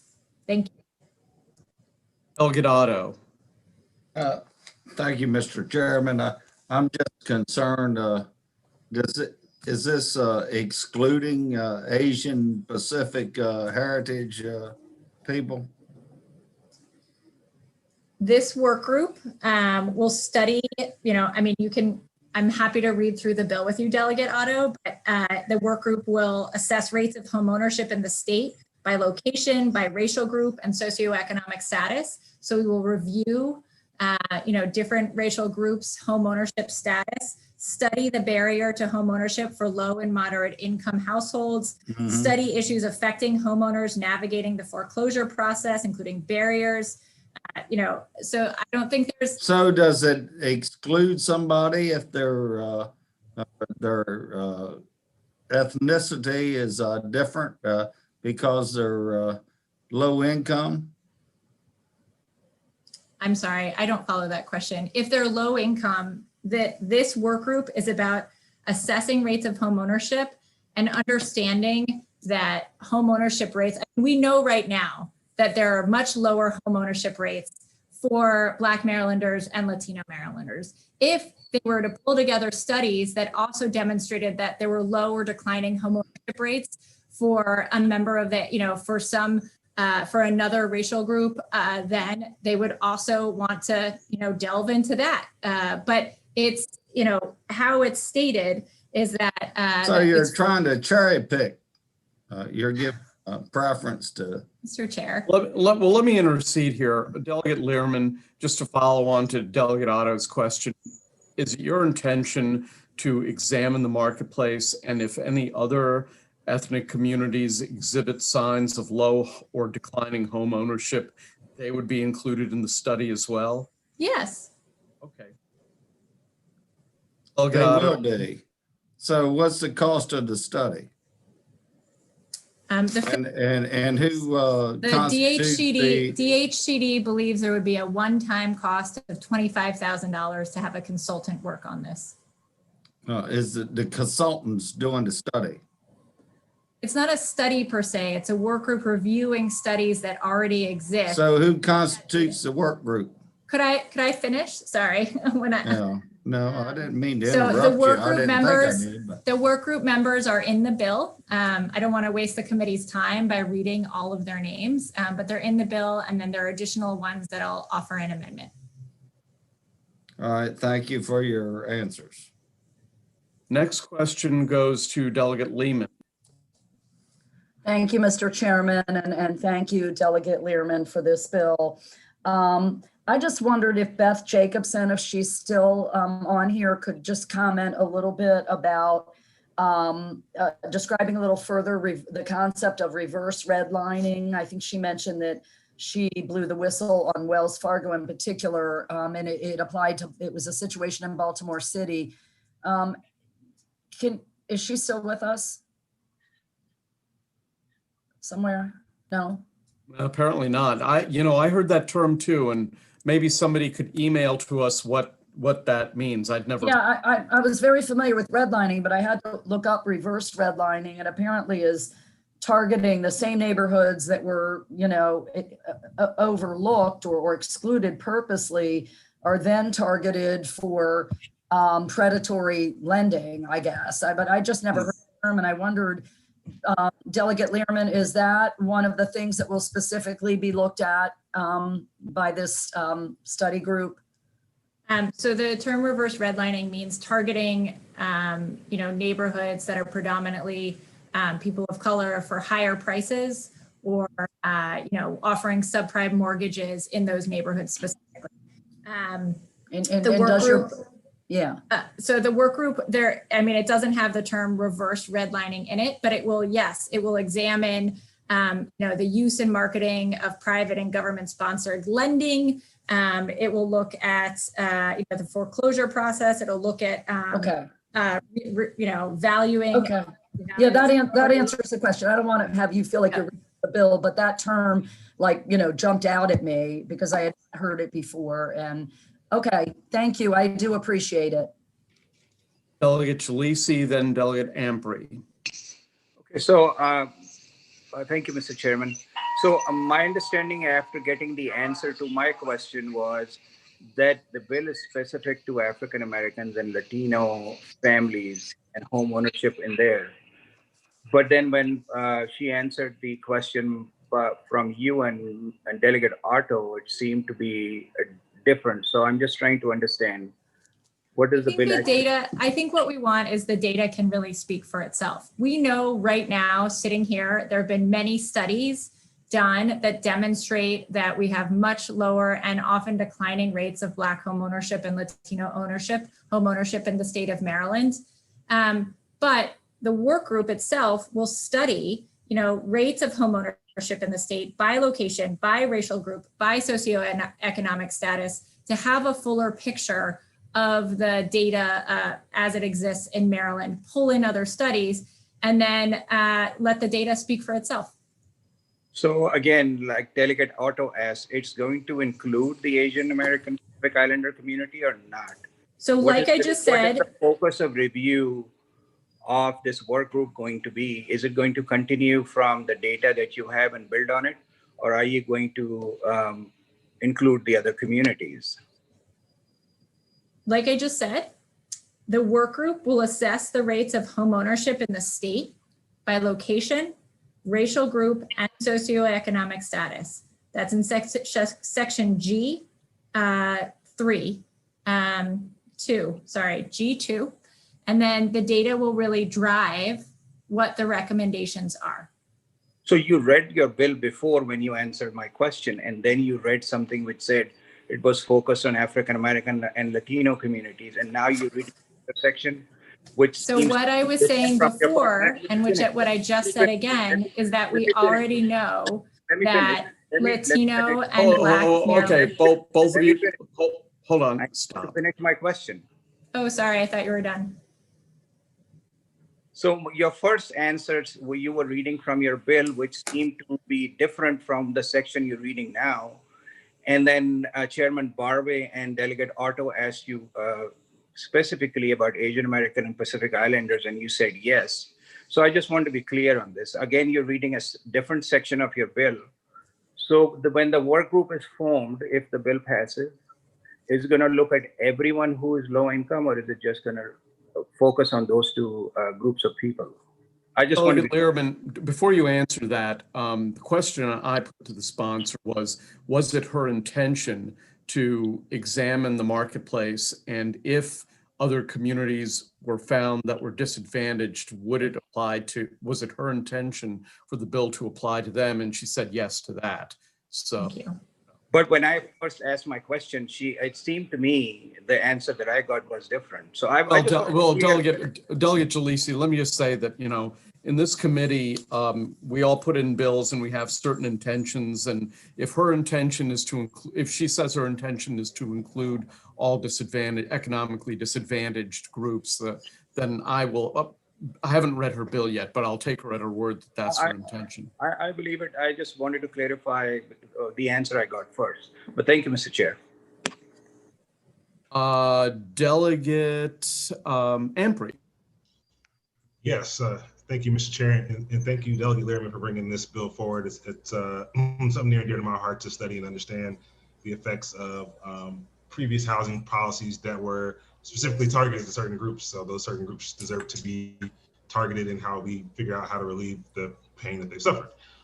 So the question I have, though, is more along the lines of the bill addresses revitalization efforts and so forth, but something that while, I think there's definitely issues in regards to lending and issues in regards to appraising Black homes, something that's near and dear to my heart. We've seen happen a lot in DC, and now we've seen it happen outside DC, is the pushing gentrification and displacement of those of Blacks who own homes. So I wanted to know if this study will not only study the lack of home ownership, but also will there be any opportunity for there to be, including any targeted or explicit ways in which communities are being depressed and people are being displaced. I think that's a major issue that we have seen, and I think after a major hit with this, during this pandemic, we might see that happen again with certain communities, where we're going to see just the opportunity for people to be displaced and other, developers to come in and move people. So I just want to see if there's opportunity for that to be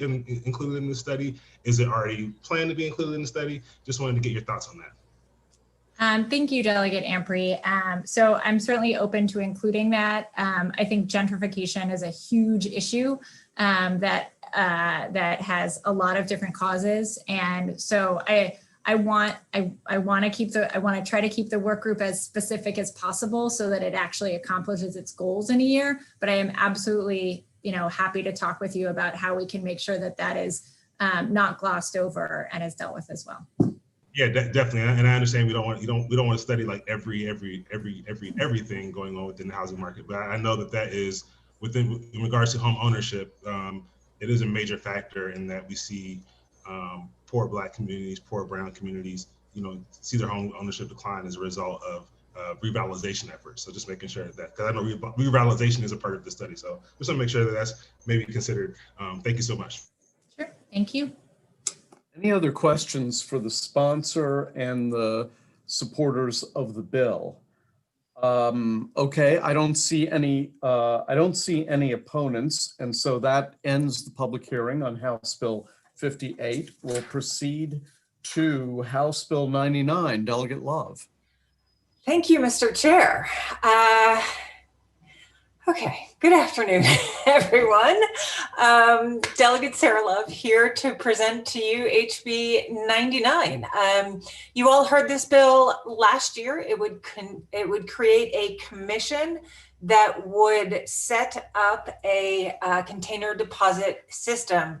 So Delegate Lehrman already mentioned the waste reduction and recycling work group this interim, and how much we really dove into waste and recycling and listening to the counties and to the city of Baltimore. And she also mentioned that one of the things that the counties and the city mentioned is the cost of their recycling programs. And the majority of the jurisdictions said that their recycling programs do not pay for themselves. So they actually lose money on these programs. And a lot of the jurisdictions said that it costs them more to recycle than it does to landfill. And probably the most interesting piece of these surveys that we sent out was the part where we asked the jurisdictions, what can the state do to help reduce trash and costs? And one of the responses they came back with was a beverage container deposit program. So for those of you who were not here last year or who slept through my presentation last year, I won't hold it against you. As a refresher, a beverage container deposit program is basically a system in which consumers can return their beverage containers and get money back. So how it works is when a consumer buys a beverage, they pay a deposit on the container. And then when we bring it back, we get that deposit back. And on the back end, the retailer pays a deposit to the distributor when they purchase those beverages, beverage containers, and then the retailer collects the deposit from the consumer. So why would jurisdictions ask for this program? Well, let me just give you a couple of numbers. Over 4 billion beverage containers are sold in Maryland every year. Only 25% are actually sold back to the industry to be reused. And the remaining 3 billion end up in landfills, incinerators, and our waterways and in our communities. And all of this costs our jurisdiction money. So let's dive into those stats a little bit more. Beverage containers make up about 10 to 24% of litter in Maryland by weight.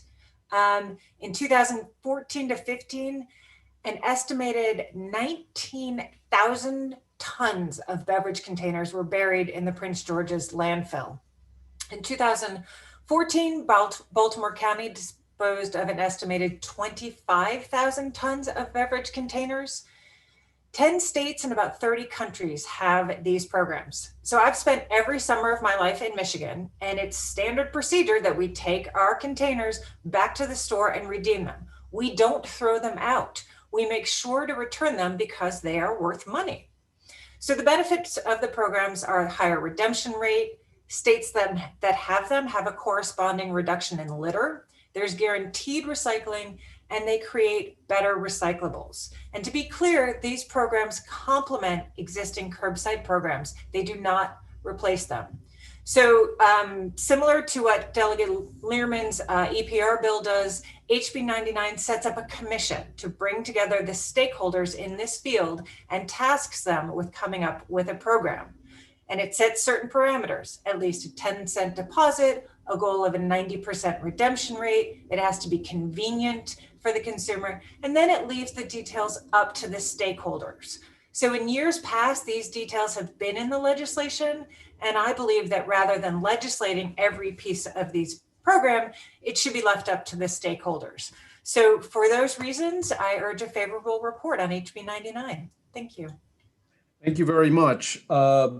In favor, Shane Robinson, Peggy Dennis, Martha Ainsworth, those are the ones who are in favor and wanting to testify. So we'll start with Delegate Robinson. Shane, welcome back to the committee. Mr. Chair, he texted me that he is having troubles with his internet, so it looks like he's not able to get on. Okay, how about Peggy Dennis? She was in the reading room. I don't know where she is now.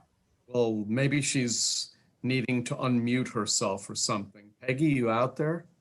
I don't see her, although like I said, I know she was in the waiting room. How about Martha Ainsworth? I'm here and ready. Okay, go ahead. Hopefully Okay. Shane and Peggy will show up.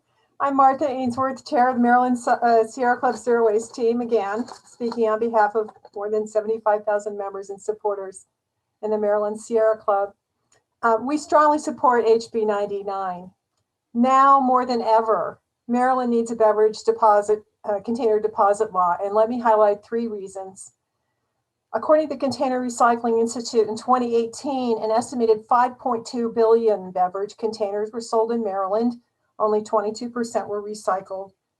The remaining 4 billion went to landfills and incinerators or were littered. Now, the 10-cent refundable deposit proposed in this bill by Delegate Love would raise the recovery rate to 90%, diverting waste, reducing litter, and reducing costs to local governments.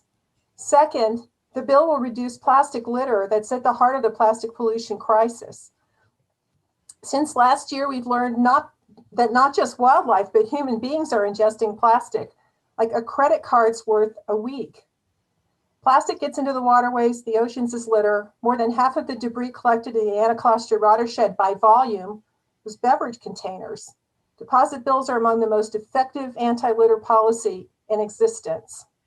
Third, deposit containers provide high-quality feedstock that's critical to meet the minimum recycling content goals of major producers and of legislation like Delegate Lehrman's EPR bill.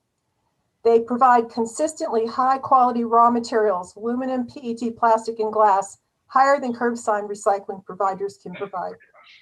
HB 99 is agnostic on whether the program would be run by producers or the government. Our proposed amendments would expand the list of covered beverages and ensure adequate public oversight. We need to enact this bill now. Every year we wait, another 4 billion beverage containers enter our environment as unrecycled waste and litter. The Sierra Club respectfully requests a favorable report. Thank you. Thank you very much. Is Peggy Dennis around? I am. Can you hear me? Yep. Okay. There you go. Thank you, Chairman Barvet. For the record, I'm Peggy Dennis from Potomac. HB 99 should have been enacted decades ago. 10 states already have this law. The first, Oregon, enacted it in 1971, and all but the last, Hawaii, passed it before the new millennium. There were two objectives in passing these laws: to encourage recycling and to discourage littering and clean up roadsides. As a part-time Vermonter, I can testify that this worked. As a teenager, I noticed that Vermont's roads were much tidier. We rarely saw beverage containers because people stopped chucking them out their car windows. Those rare ones that were tossed were scavenged by school children and redeemed for pocket money. Within months of enactment, the Green Mountain State became the Clean Mountain State. As a volunteer with the Adopt a Road program, I can testify that despite having mandatory recycling in Montgomery County, drink bottles and cans are still being chucked into our roadsides every day. By both weight and bulk, cans and bottles are the greatest part of what I pick up. It is, frankly, disgusting. Some may say there's no point in Maryland enacting this bill when the surrounding states don't have deposits. Nonsense. When Oregon and Vermont enacted their bills, none of the surrounding states had the same law, but other states did follow. It's time for Maryland to be a progressive leader and show the way for our neighboring mid-Atlantic states. Some may argue that a beverage container deposit is a tax on the poor. Not so, because every deposit is fully refundable. And in Vermont, those who are affluent enough to forfeit their deposits usually donate their cans and bottles to the school PTAs. I'm not suggesting that a bottle deposit bill, when enacted, will potentially fund the program envisaged by the Kirwan Commission, but it will result in positive outcomes for the environmental health and beauty of our state. For this alone, I urge your committee to give a favorable report and a big thumbs up to HB 99. Thank you. Thank you very much. Glad we were able to find you.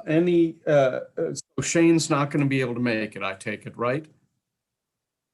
Okay. Questions for the sponsor or Peggy Dennis? I think the first goes to Delegate Lehman. Thank you, Mr. Chairman. And if you could permit me to, I'm going to tell a very brief story, but then I guess I'll turn it into a question. Then is or something clever. But I am actually old enough to remember, and there's probably a few others on this call. I know Delegate Harrison only because I served with her on the county council. When we were growing up, Maryland did have a bottle deposit law. I'd love to know the history some other time of why we repealed it, actually. So I really enjoyed the last bit of testimony, but we did have this law, and we did, in fact, as kids, go around in the summer and find bottles and turn them in for candy money. We actually did do that. My question is around the 5 to 10 cent, that range of the deposit, where I know a number of states have 5 cents, but I do believe a couple of states have an in-between like 7 cent figure.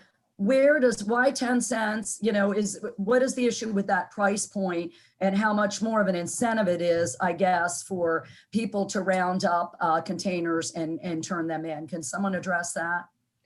So thank you, Delegate Lehman. The reason we chose 10 cents is because the states that have the 10-cent redemption, 10-cent return, have a much higher redemption rate than those states that have a 5-cent redemption or 5-cent deposit. So that's why we chose that amount. Okay, so there are statistics to back that up. Oh, yeah. Yeah, okay. Okay, thank you. Sure. Before I recognize the next question from Delegate Boyce, to legal counsel, I thought I was older than Delegate Lehman. I must be. I certainly look it. I don't remember a bottle program in the States. So if legal counsel would look that up and report back to me and to the committee, I'd appreciate what the deal is with that. So Delegate Boyce. Thank you, Mr. Chairman, and thank you, Delegate Love, for this bill. Delegate Lehman somewhat asked my question, but I wanted to know, 10 cents is the minimum for 24 ounces. So could someone decide that they wanted to charge 12 cents for 24 ounces? So that would be something that the commission would come up with in looking at other practices. And actually, I'm glad that you brought that up, because I looked at the differing cost of beverage in different states that have versus have not. And there's really not much of a difference. So, Maryland is less expensive than one state that has a beverage deposit, but more expensive than another state that has a container deposit. So it's not necessarily corresponding to a higher price point on these beverages. Okay, thank you. And I guess the next question I have is, what is the percentage between states that, or the collection rate of states that didn't have it to then having this bottle fee deposit? What was the average kind of increase from not having it to having it? That's a good question. I don't know that question off the top of my head, because a lot of these actually were put in place in the 70s and 80s. And since then, the beverage industry has worked very hard at shooting them down. So I don't know the answer, but I can look and see if I can find it. I'd like to know, because I think some of their, I guess, pushback is that it doesn't work. And I'd be curious to see, even in states where it's been done for a while, even if it's been quote unquote shot down, how many people are still redeeming? And then my last question would be, I hate to say we don't have the best systems in Maryland. Some of us have recycling, some of us don't. And some of us separate and some of us don't separate our recycling. But I guess the question would be for jurisdictions that do have recycling and potentially those that actually separate their recycling, could the jurisdiction actually redeem the deposit? So that's a really good question. And you're right that we're sort of all over the map in Maryland. And again, that would be the sort of thing that the commission, and MACO is on there and MML is on there, that they would all figure out by studying these 10 other states, some of which do it really well, some of which need to update their laws. There's no doubt about that. In the 30 countries around the world that have this, and figure out the best program. Because I think jurisdictions would be the largest holder of some of these bottles, and they would probably be the largest beneficiary. So I just thought that would be interesting to know. Thank you so much. Okay, who's next? Delegate Clark. Thank you, Mr. Chairman. Delegate, I'm going to ask the question, probably have a story after the question for you, Mr. Chairman. But Delegate, we've had discussions about this bill, years past and things like that. And now that you say you're going to leave it up to the stakeholders, and you were just talking about MACO and MML, One thing that I did notice, you left out the very people that will make us successful or not successful, and that'd be the retailers. No, sir, So- they're in there. Yeah, well, I'm not talking about retail associations or groups like that. I mean, retailers, people in the mom and pops that are out there every day, that would be the ones that will be charging this to their customer, paying the distributors. There's a lot of questions about how this thing could be put together. One question would be, do you, in your mind, do you see this being a program where the bottles would be redeemed at any store that sold them? No. So first of all, I'd be happy to put in a sponsor amendment to include some smaller individual retailers. I'd be happy to work with you on how to phrase that so that they're adequately represented. And to answer your question, no, nobody would be forced to do this. The way it works, what I'm familiar with in Michigan is some of the bigger grocery stores do, some of the smaller retailers do not. Some states only have redemption centers. Some states have a mix. So you have redemption centers in certain areas. You can go to the bigger retailers in other areas, but it is certainly not something where we would require a small retailer to have to house these machines.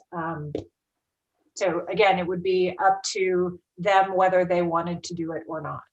Okay, and now you say these machines, so am I correct in assuming that you're speaking mostly of deposits on plastic bottles? No, sir, it applies to plastic, aluminum, and glass. And when I talk about the machines, they're reverse vending machines.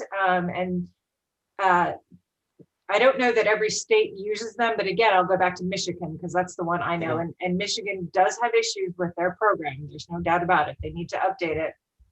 But one of the great things about these machines is that they're fraud proof because they scan a barcode on the container that they take back and they spit it back out. Did you say fraud proof? Yes, sir. Oh, for a second there, I thought I heard you say frog proof. They don't take frogs either. So they spit back out those bottles that are not accepted. So we couldn't have somebody come in from Pennsylvania or Virginia and try to redeem all of their containers in Maryland. But I think I showed you a picture of them last year. They look like a soda machine and you just put your beverage container in it and then it spits out a receipt. I'm not sure. I would be very interested to see how that works because, I mean, most cans and bottles have UPC codes on them. And the UPC codes don't indicate as to where they were bought. They would be indicated, by what company produced them and what product it was. One other issue, and I got a lot of questions about this, but I'm just going to cut it. I'm not going to keep us all night, is with bars and restaurants. Bars and restaurants that sell beer in cans or bottled beer. If they have to keep them bottles and use them to be redeemed, that's more space that they'll need. And especially in the cities where the rent factors are as high as they are, by the time we get done saving the compost for the big restaurants, and then they got to save all the bottles in the aluminum cans, we're going to start costing them some significant amounts of money. There's no upside on the deposit for the retailer or the restaurateur. So how would you go about keeping them at least at a break even to make that? Would you pay them a fee to recycle? So that's a great question. I actually spoke with Melvin Thompson about this. And it's my understanding that bars and restaurants aren't covered under these programs. But again, this is something that the commission would look at the other states and how they handle bars and restaurants. and making sure that they are not, or they're not penalized in any way. Well, that's pretty amazing answer that he gave you, as far as I'm concerned, because all you have to do is look at the liquor industry. Do you have any idea as to how much the beer sales and bottles and cans are down that are sold in restaurants because of the pandemic? It's pretty substantial. So they produce a lot, and you know, I'm a little concerned about that. That's about all. Oh, one other quick question. If you're thinking about drink containers, and I assume you're talking about beer cans, beer bottles, soda cans, energy drinks, and things like that, then why aren't we looking at plastic bottles of ocean spray or juice like that? Is that part of your mindset that they would be have a deposit on them too? Yes. Yes, you want to include, and part of the bill says that you're looking for, I'm trying to find where, as I skim through this, that you're trying to cover as many containers as possible to incentivize the redemption. So it would include those sorts of plastic containers as well. Would you be amenable to allowing the stakeholders to be able to make them type of decisions? Because you have tons of different size bottles, up from 40-ounce beer bottles down to 7-ounce beer bottles. Oh, absolutely. So would you be amenable to that? Certainly. Okay, and I'll let you go on this, but we'll have to discuss it a lot more in the future. Thank you. I look forward to it. Thank you. Well, thank you so much for only asking one half of your questions. Delegate Jacobs. I was going to say I had a quick question, but that's out today. So no, this does not affect the Conowingo Dam.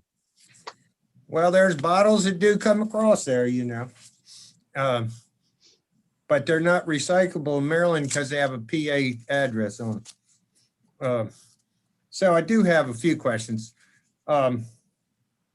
Obviously, the counties have some concerns at taking out the so-called valuable recyclables that will put a dent in their recycling program that's pointed out in Mako's testimony, and I guess you're going to address that issue. But would you like me to? Is that your question? Well, that's part of it, yes. Okay. That is not borne out in all of the other states. I believe that I included last year, I don't know if I included this year in one of the pieces I submitted to you, that it actually reduces some of the stressors on the local jurisdictions because they're paying so much right now. They are losing money on their recycling system, and this actually helps to reduce their costs. Well, that's not exactly their opinion, but I guess you guys can work that out. I wanted to hear about that, but often I talk about my district that borders tax-free Delaware, and a lot of products come across the line there because especially in alcohol, the 9% sales tax doesn't apply in Delaware. So they go over there and many people go over there and buy their alcohol and whatnot there and bring it back across the line. And I heard you talk about. But their gross receipts tax is buried in the cost of everything in Delaware, isn't it though, Delegate? I'd like to talk to you about that, but not right now. How the prices are the same, but that's we'll talk about that later. But anyhow, you talked about these machines that would kick them out. First of all, if they came from out of state, that somehow the code would indicate they didn't come from Maryland, so the machine would kick them out. So what happens to what gets kicked out? That just goes into the regular recycling stream. I can attest to it, having grown up in Illinois and going to Michigan. If I brought, and I've done this before, you know, the cans got mixed in and I went to throw them all into the machine and they got kicked out, the ones that came from Illinois. And so then I'd take them back and put them in the recycling bin. Well, I'd be interested to see how this code gets and how it gets put on the cans and bottles. I'll tell you, I think They do it in 10 states. it's going to be pretty complicated, but I mean, No, it's really not. I'm willing to take a look at it, but so this 10 cents a can minimum or a bottle minimum. I mean, a lot of people pick these beer cans, aluminum cans up now and sell them by weight. So I guess this 10 cents is going to be an incentive for even more intense pickup work on the aluminum cans. I believe 10 cents a can is going to end up being a whole lot more than what the poundage rate is. Well, one of the goals is to incentivize less trash. Yeah. So anyhow, I guess my last question is when the machine, I'm going to go back to the machine kicking these cans and bottles out that aren't labeled properly. So they're just going to go into recycling in Maryland separate from this system. As they do right now, because this system does not displace the current recycling that we have. It complements it. It complements it with a fee. Okay, thank you very much. Okay, Delegate, there are no more questions for the sponsor or the supporters. So we'll proceed to the opponents of the bill, Pam Casemeyer and Sarah Price. Hi, Mr. Chairman, members of the committee. Pam Casemeyer here on behalf of the Maryland Delaware Solid Waste Association, respectfully in opposition to this bill. And we would we appreciate the intent that Delegate Love has in enhancing recyclables and understand that at times containers can be a problematic component. Ironically, I think you would hear from our industry that if we're going to be going down the road of figuring out how to manage these containers and things, it fits better into the bigger, longer story of figuring out the EPR program than it does taking one commodity and pulling it out of the waste stream. I do think there's, my client would say there will be management issues with bars, restaurants, and others that have containers. It isn't as easy as it seems to be able to separate out, manage, collect those containers, but also would like, it also duplicates, it does duplicate in some respects the current recycling programs, which many are single stream. Would it be great to get some of those materials out of single stream because of contamination? Yes, but at the moment, it does change it would affect the efficiency and duplication of collection streams. The reverse vending machines are terrific, but they're not going to be everywhere and they're not going to deal with this across the board. And then I would say that the other thing is, even in the states that have them, some of those states may have good numbers for container recycling, but have much worse numbers for overall recycling. So for instance, in Michigan, while they may have a high container recycling rate, they have one of the lowest overall recycling rates in the country. So I think that it isn't a situation where you can just pull out one component this way, but rather needs to sort of revise the overall structure of the recycling framework to be able to if you could wrap up, the committee would appreciate that. Done.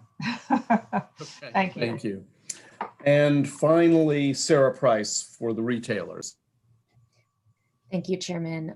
Again, for the record, my name is Sarah Price here on behalf of the Maryland Retailers Association.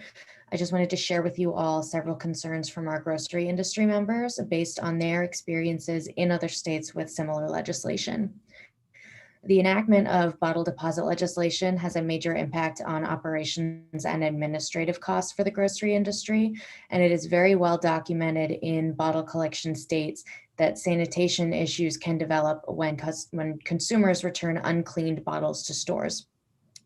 This is of particular concern to the grocery industry, which must maintain very high standards for sanitation.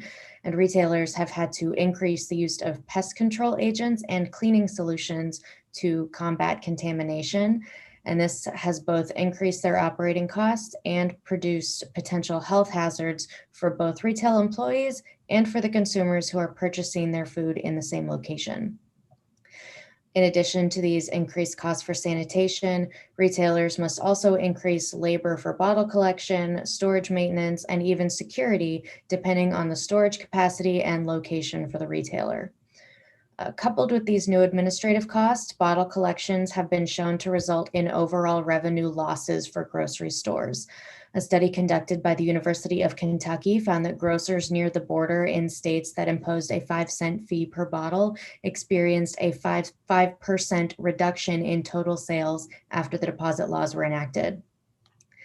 As this legislation proposes a minimum of 10 cents per 24-ounce bottle, it does stand to reason that retailers in Maryland could experience even higher losses due to these border bleed sales as customers travel to our neighboring states to save on their grocery costs. We would again just like to urge this body to focus on comprehensive solutions to the waste and recycling issues in Maryland, and I would thank you for your consideration. I think Jay's hand is up from the last series, but I have a question for Sarah Price. Sarah, have any, this border bleed argument has been used lots and lots of times, especially when we've increased the price of cigarettes. Have there been any studies that back up the loss of revenues when we say increase the price of cigarettes? I don't know off the top of my head, but I can look into that for you. And I can also say that I grew up in Cumberland. I could see West Virginia from my house, and I knew a lot of people who would go across that border to buy things that were more conveniently priced in the area. A study would be nice if you could find one. Delegate Boyce. Thanks for that question, Mr. Chairman.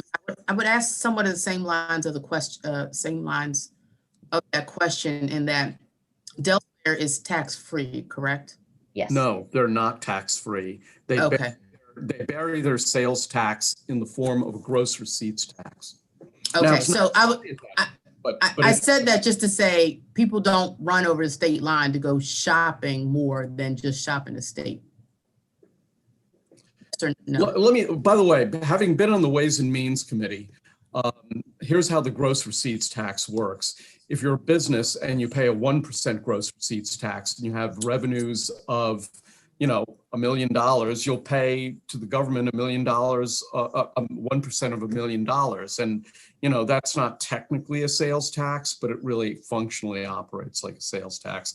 Now, in fairness, the gross receipts tax in Delaware is lower than the 6% sales tax in Maryland. So, but it does exist. Well, I was making the argument that many of us don't run to Delaware just to buy stuff because it's quote unquote tax-free. That's the point I was making. Yeah, in fairness, retailers in, I think we have a law in for Ocean City where they charge the sales tax, but they don't report it on the product. So if it's $1 product and there's a 6% sales tax, I believe in Ocean City, we allow the retailers to just charge $1.06 and not point out that it's the 6 cents of it is a sales tax. We did that at their request. I think that's still the law, but we have two expats from Ways and Means here, myself and Delegate Healy, who was the vice chair for a while. Okay, no more questions. That ends the public hearing on House Bill 99. We'll proceed to House Bill 280. Delegate Charkoudian.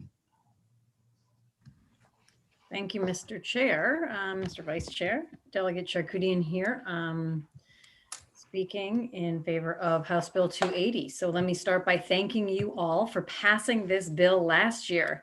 It didn't get out of ECM, which is the second on this bill, and time ran out. Well, it didn't get out of ECM as the second.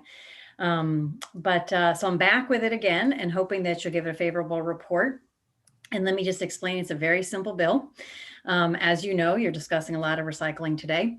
As you know, the best thing that we can do is reduce waste, then reuse, then recycle, and then whatever doesn't get reduced, reused, or recycled either gets, right now in this state, either gets incinerated or landfilled. I think everyone agrees that incineration and landfill, whatever you think between the two of them of which is better or worse, and I am not getting into that conversation today, but neither of them are recycling. And that is ultimately what this bill is about. What this bill says is, first, there's a place in our current law that says that a incineration, a trash incinerator that was built before 1988, which always struck me as odd, before 1988, would count towards the waste reduction credits that a local county gets. This bill strikes that, says that incineration is not waste reduction. Second, for the incinerators that were built after 1988, currently MDE's regulations allow them to count the ash that they send to landfill as recycling, because the ash is used to cover, but it is ultimately trash that's not recycled that is going to landfill. And so this bill makes it clear that that is not recycling.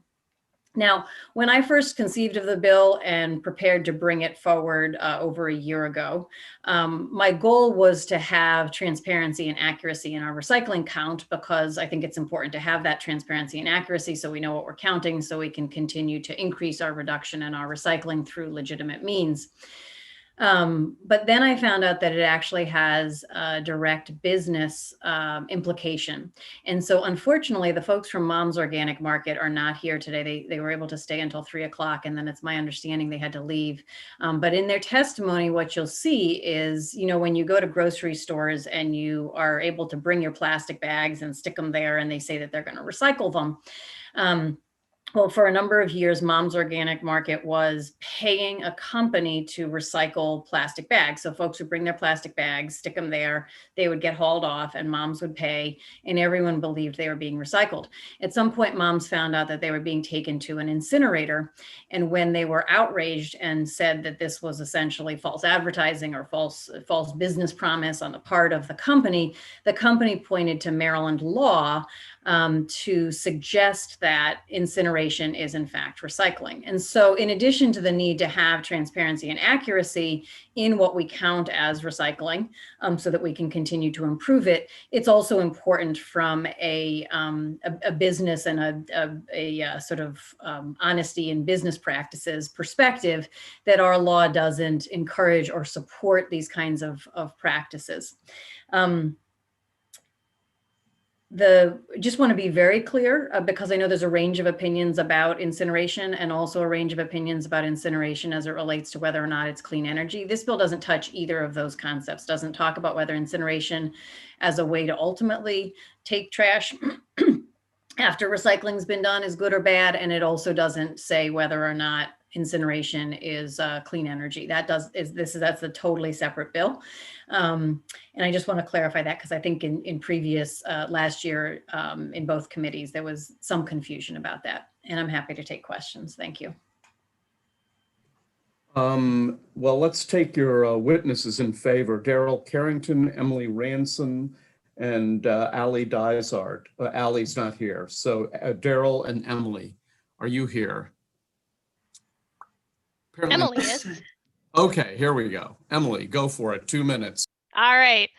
Good evening, members of the committee, Chairman Barve. For the record, I am Emily Ranson with Clean Water Action here in support of this legislation. Thanks again for all your hard work on it last year. And just the, I guess, short report out that the Senate has actually already sent it over to the House. So you will be seeing the Senate crossfile soon.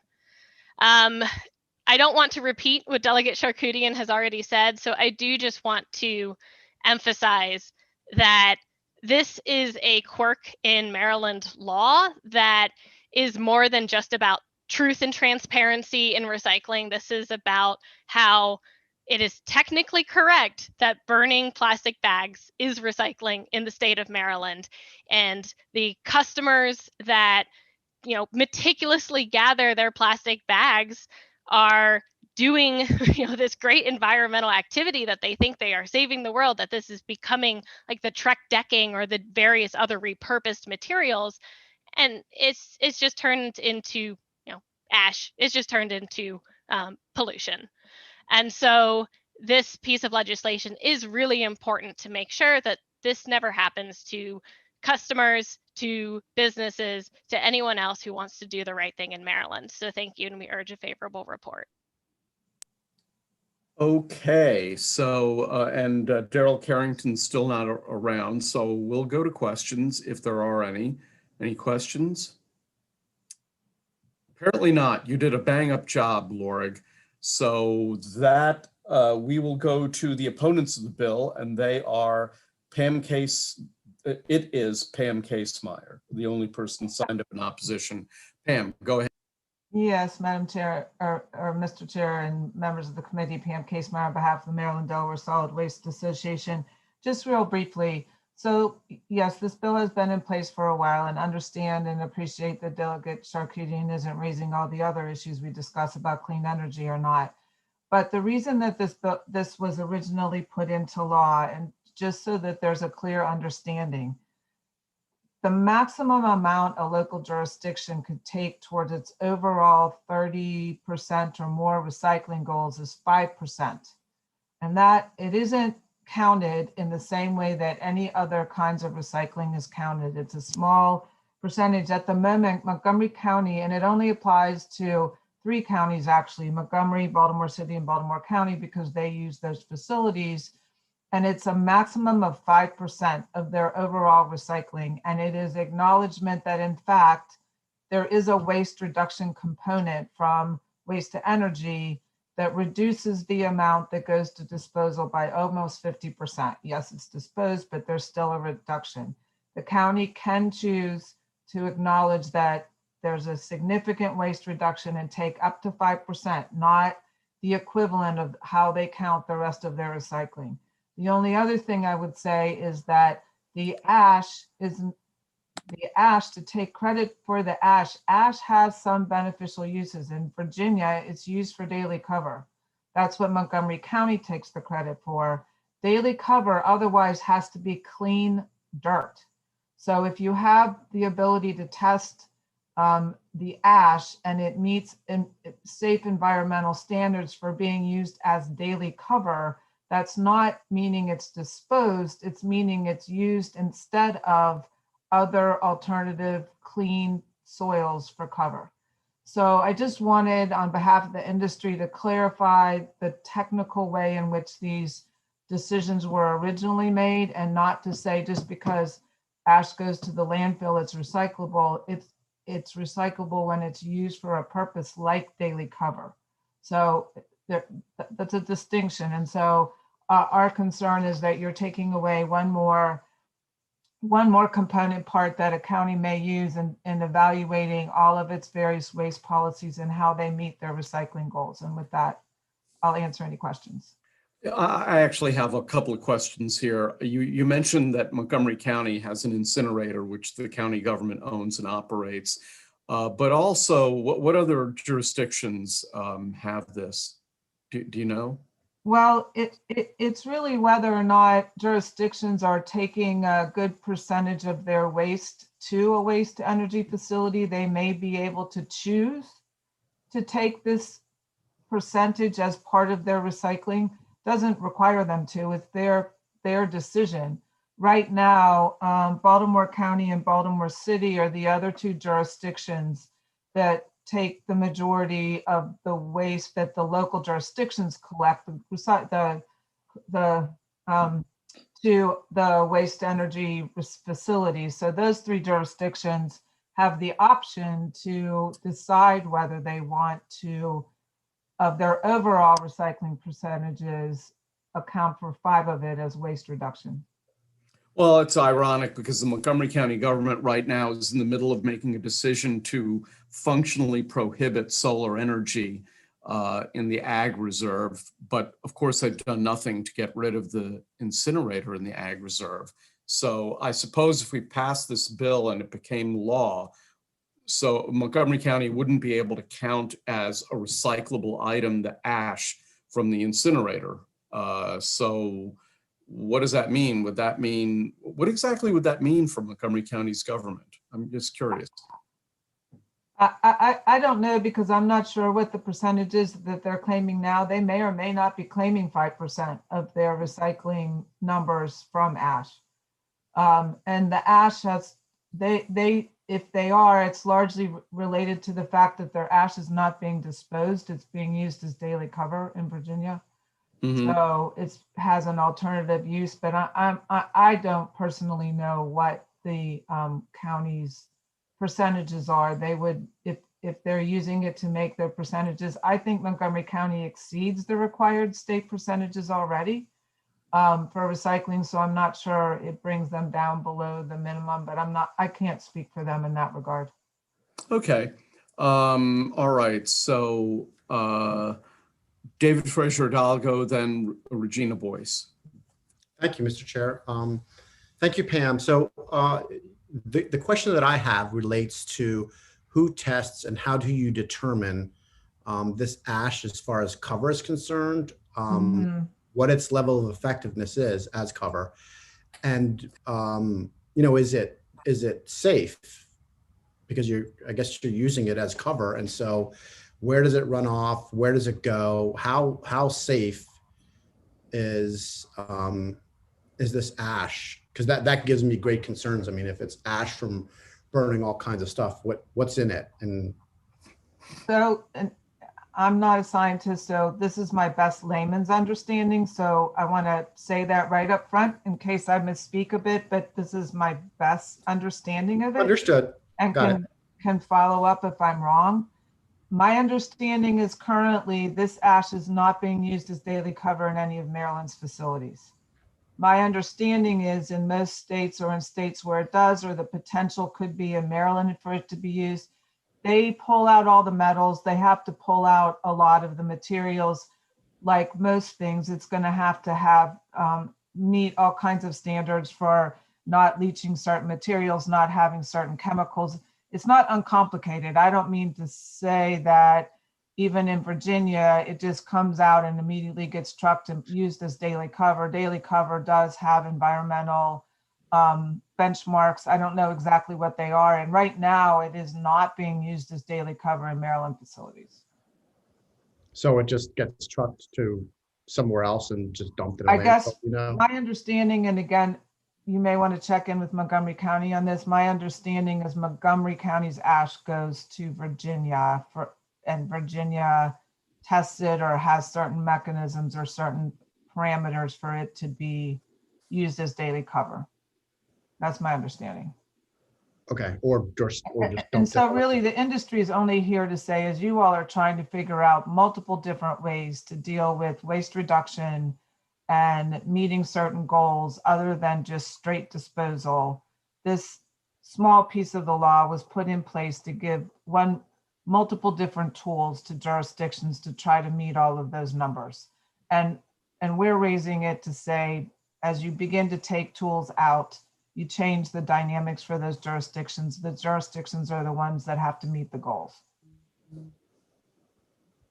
Okay. Yeah.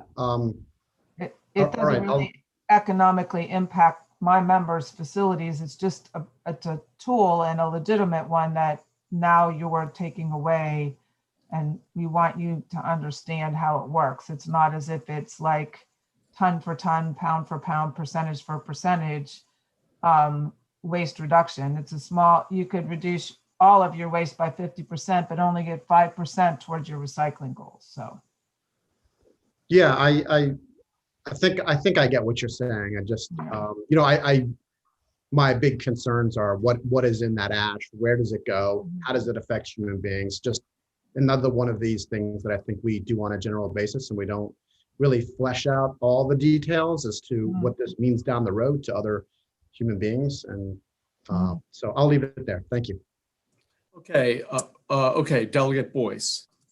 Thank you so much. I did have a question about if this, bill passes again, while Montgomery County can't claim that, that percentage or that credit, they could still send that ash to Virginia, correct? Oh, Yes. yeah. Yes. Okay, so, okay, that's what I wanted to know. No irony there, right? No. None. Okay, thanks. Okay, any other questions? Seeing none, that ends the public hearing on this House Bill 280. Thank you, Delegate Charkoudian. Finally, House Bill 485, Delegate Solomon. Thank you, Mr. Chairman. It's good to see you all. So many friends on this committee. I wish we were in person, but this will have to do. And first off, I want to just thank everybody. This committee worked long and hard, many of your members, on the bill expanding MARC service that we overrode yesterday. And I wanted to thank you, Mr. Chairman, and Delegate Learman, who was the floor leader, and your committee staff who worked really, really hard to get that bill into a really great place last session under difficult circumstances at the end of a shortened time. So I wanted to make sure everybody knew how much I appreciated that. And I also wanted to thank you, Mr. Chair, for your work on the current bill that we're dealing with. You have been a wonderful ally and somebody who has brought an eagle eye to the issue of the P3 over 495 and 270, and I appreciate your counsel and your hard work on this as well. So I will try to be as brief as I can. We don't have a ton of witnesses with us either. I know you've all been on Zoom for a long time today, and this is an issue that, frankly, we've heard now. This will be the third session where the House has done its work. You all passed this originally in 2019. This bill was passed again in 2020. This is the bill in the exact same posture as it passed the chamber last session. Unfortunately, we ran out of time in the Senate. We do have a Senate cross-file on the bill this year. Senator Rosa Peps, we're really excited. Just a couple of key points. First off, this bill doesn't do anything right now to impact the current designation for the P3 of the 495 segment from the American Legion Bridge upwards to parts of 270. This is really just about oversight and transparency and best practices for future P3 designations. I leave that in your capable hands as to whether or not the recent events of the last couple of months would dictate otherwise, but I think in some of the opposition testimony, you're going to see again the sort of false narrative that we saw last year. This has nothing to do with the current section that's been designated. This is really about, frankly, following best practices. The piece of the bill that lays out the part about a draft environmental impact statement before any project is designated as a P3 is a recommendation that DLS made back to us almost over 2 years ago in January of 2019, that this is best practice from the Federal Highway Administration as well. And that's really the crux of this bill. The P3 Oversight Review Board that we create as well is also something that we've taken as a best practice from the state of Massachusetts, which is a state that has plenty of P3s, frankly. So this is not about gumming up the works. This is about making sure that as we commit infrastructure potentially to a private company for upwards of 50 years that our kids will be on the hook for, that we do our due diligence to make sure that this is proper and that it's not going to leave the state holding the bag, frankly, in some ways that the Purple Line did as well, even though actually some of these best practices were done with the Purple Line. We still had a $250 million cost piece that we're left with. So with that, I see the clock wound down. I am happy to take questions. You have my testimony, which goes into much greater detail on the facets of this legislation, and appreciate again the work that your committee has done, and hopefully we can get the Senate to act as well and get this across the finish line. Thank you, Mr. Chair. Okay, well, why don't we take the testimony of your supporters? So we'll take in this order: Josh Tulkin, Danielle Glaros, Barb Sofel, and Mayor Bridget Newton of Rockville. So Josh. Well, maybe not. How about Danielle? Hi, Chairman. Can you hear me? We can. Wonderful. It's great to see you all, although I wish it was in person.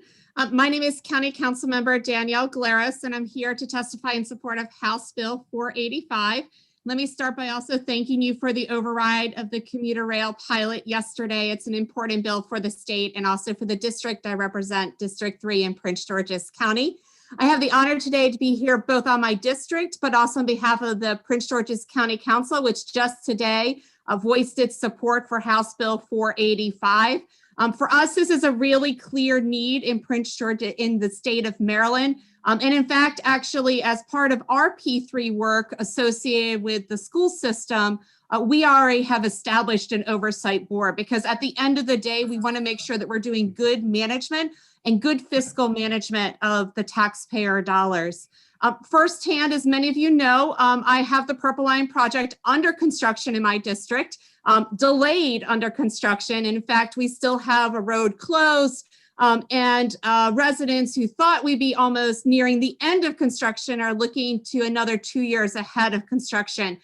So as you might imagine, I think very much that the oversight is incredibly important on public-private partnerships. I'm a strong proponent of public-private partnership, but at the end of the day, it needs good management. It needs good oversight so that we really deliver the true value of this to our local communities, and also address what is really, at the end of the day, very complex projects. You have in your binder my testimony. I know you all have had a really long day, so I'm just going to keep my comments really tight today and finish under my time limit.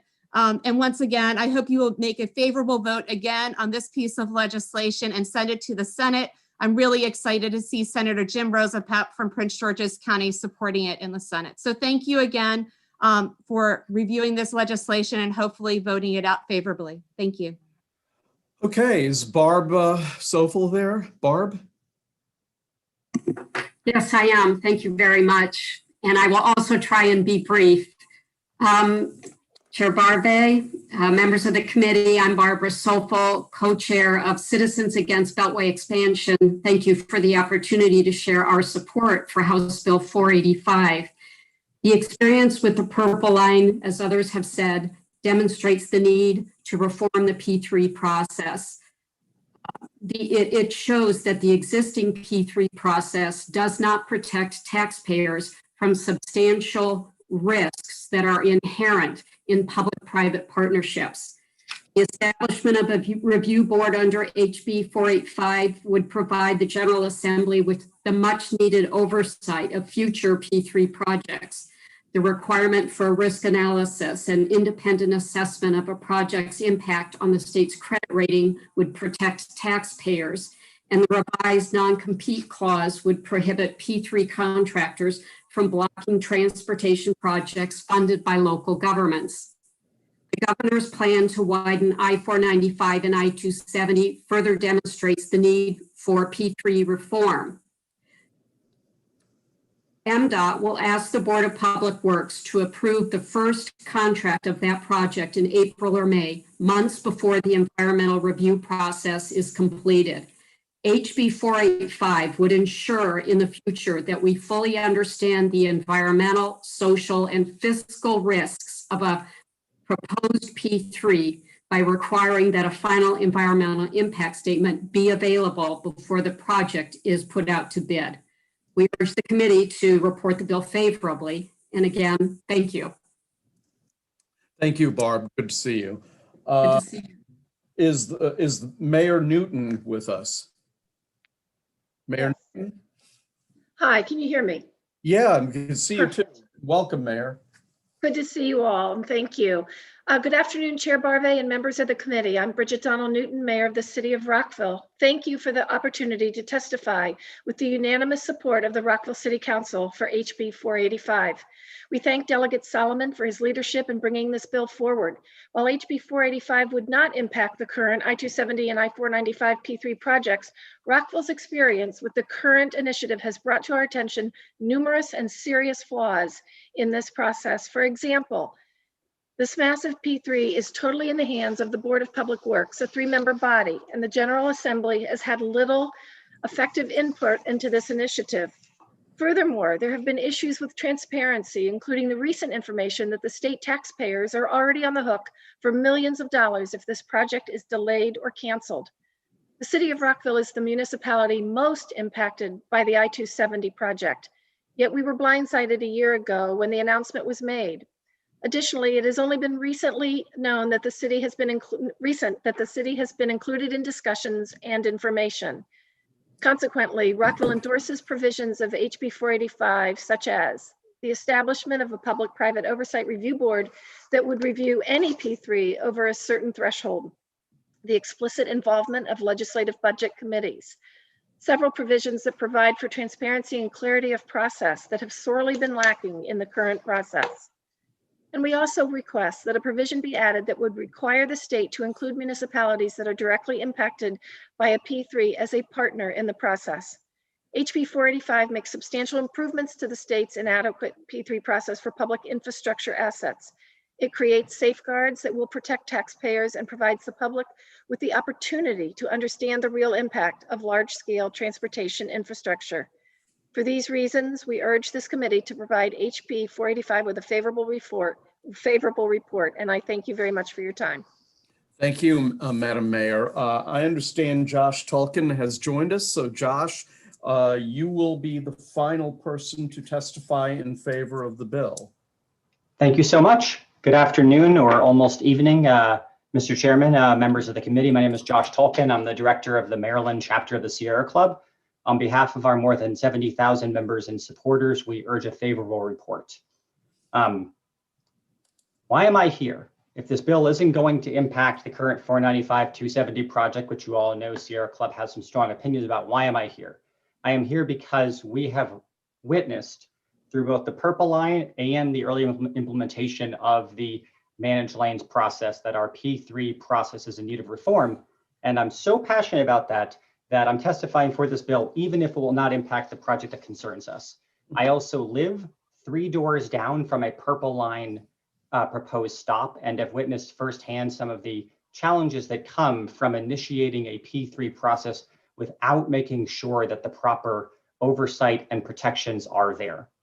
This bill will ensure that a final environmental impact report is complete, so the full scale of the environmental impact study is done. That's not just about protecting the environment, but about identifying potential issues that could impact the finances downstream, some of which, if they had been fully completed, we may have been able to prevent some of the financial issues with the Purple Line.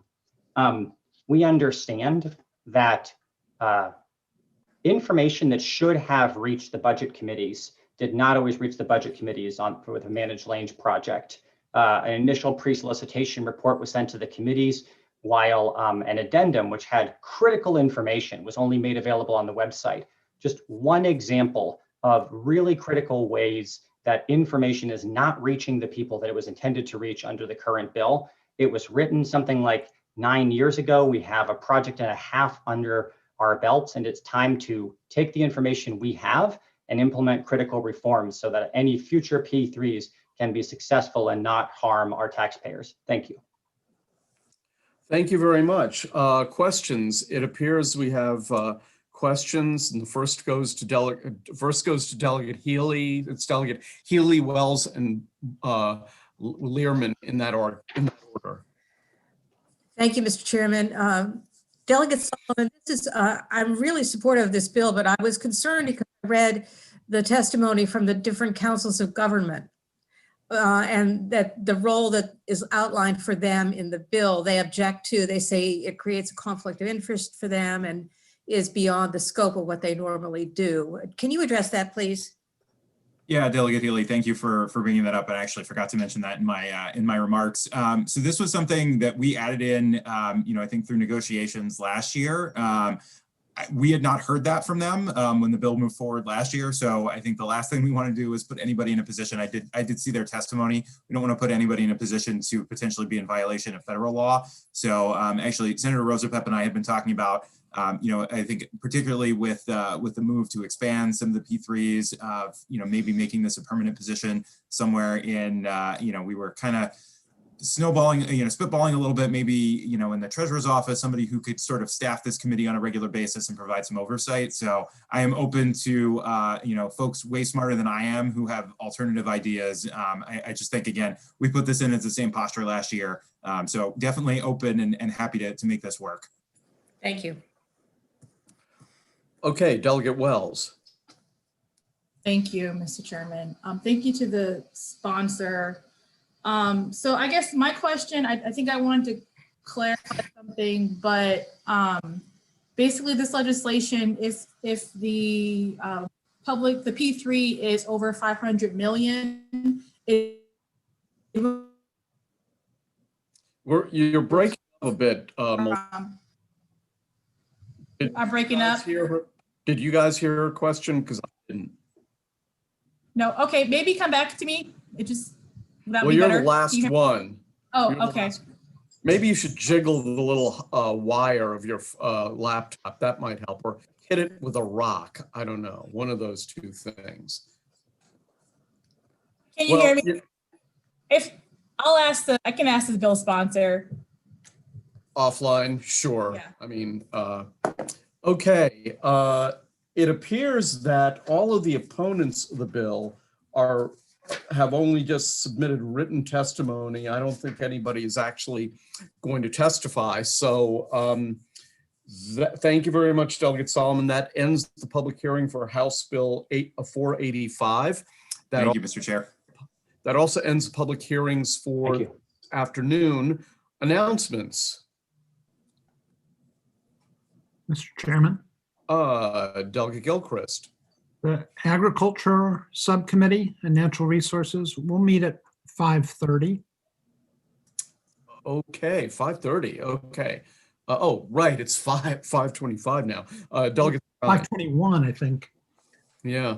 But about 5:30. Vice Chair. Thank you, Mr. Chairman. The Environment Subcommittee will meet tomorrow morning at 11 a.m. Okay. Any other announcements for the good of the order? Mr. Chair. Yes, Marvin, what useful announcement do you have?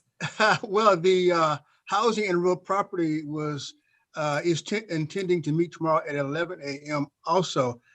I need to check, however, to see if there is a cross-pollination between the two committees here with me and Delegate Stein. Okay. Yeah, we like pollination. That's a good thing. Yeah, I'll check with the subcommittee chair to make sure we don't have any conflicts. Thank you, Mr. Chair.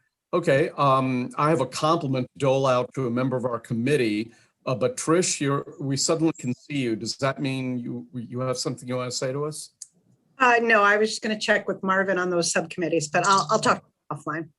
Well, let me take this opportunity to compliment Delegate Barry Ciliberti, who appears to have been, although I disagreed with him in his debate yesterday, he appears to have been the only one not to robotically read from a text.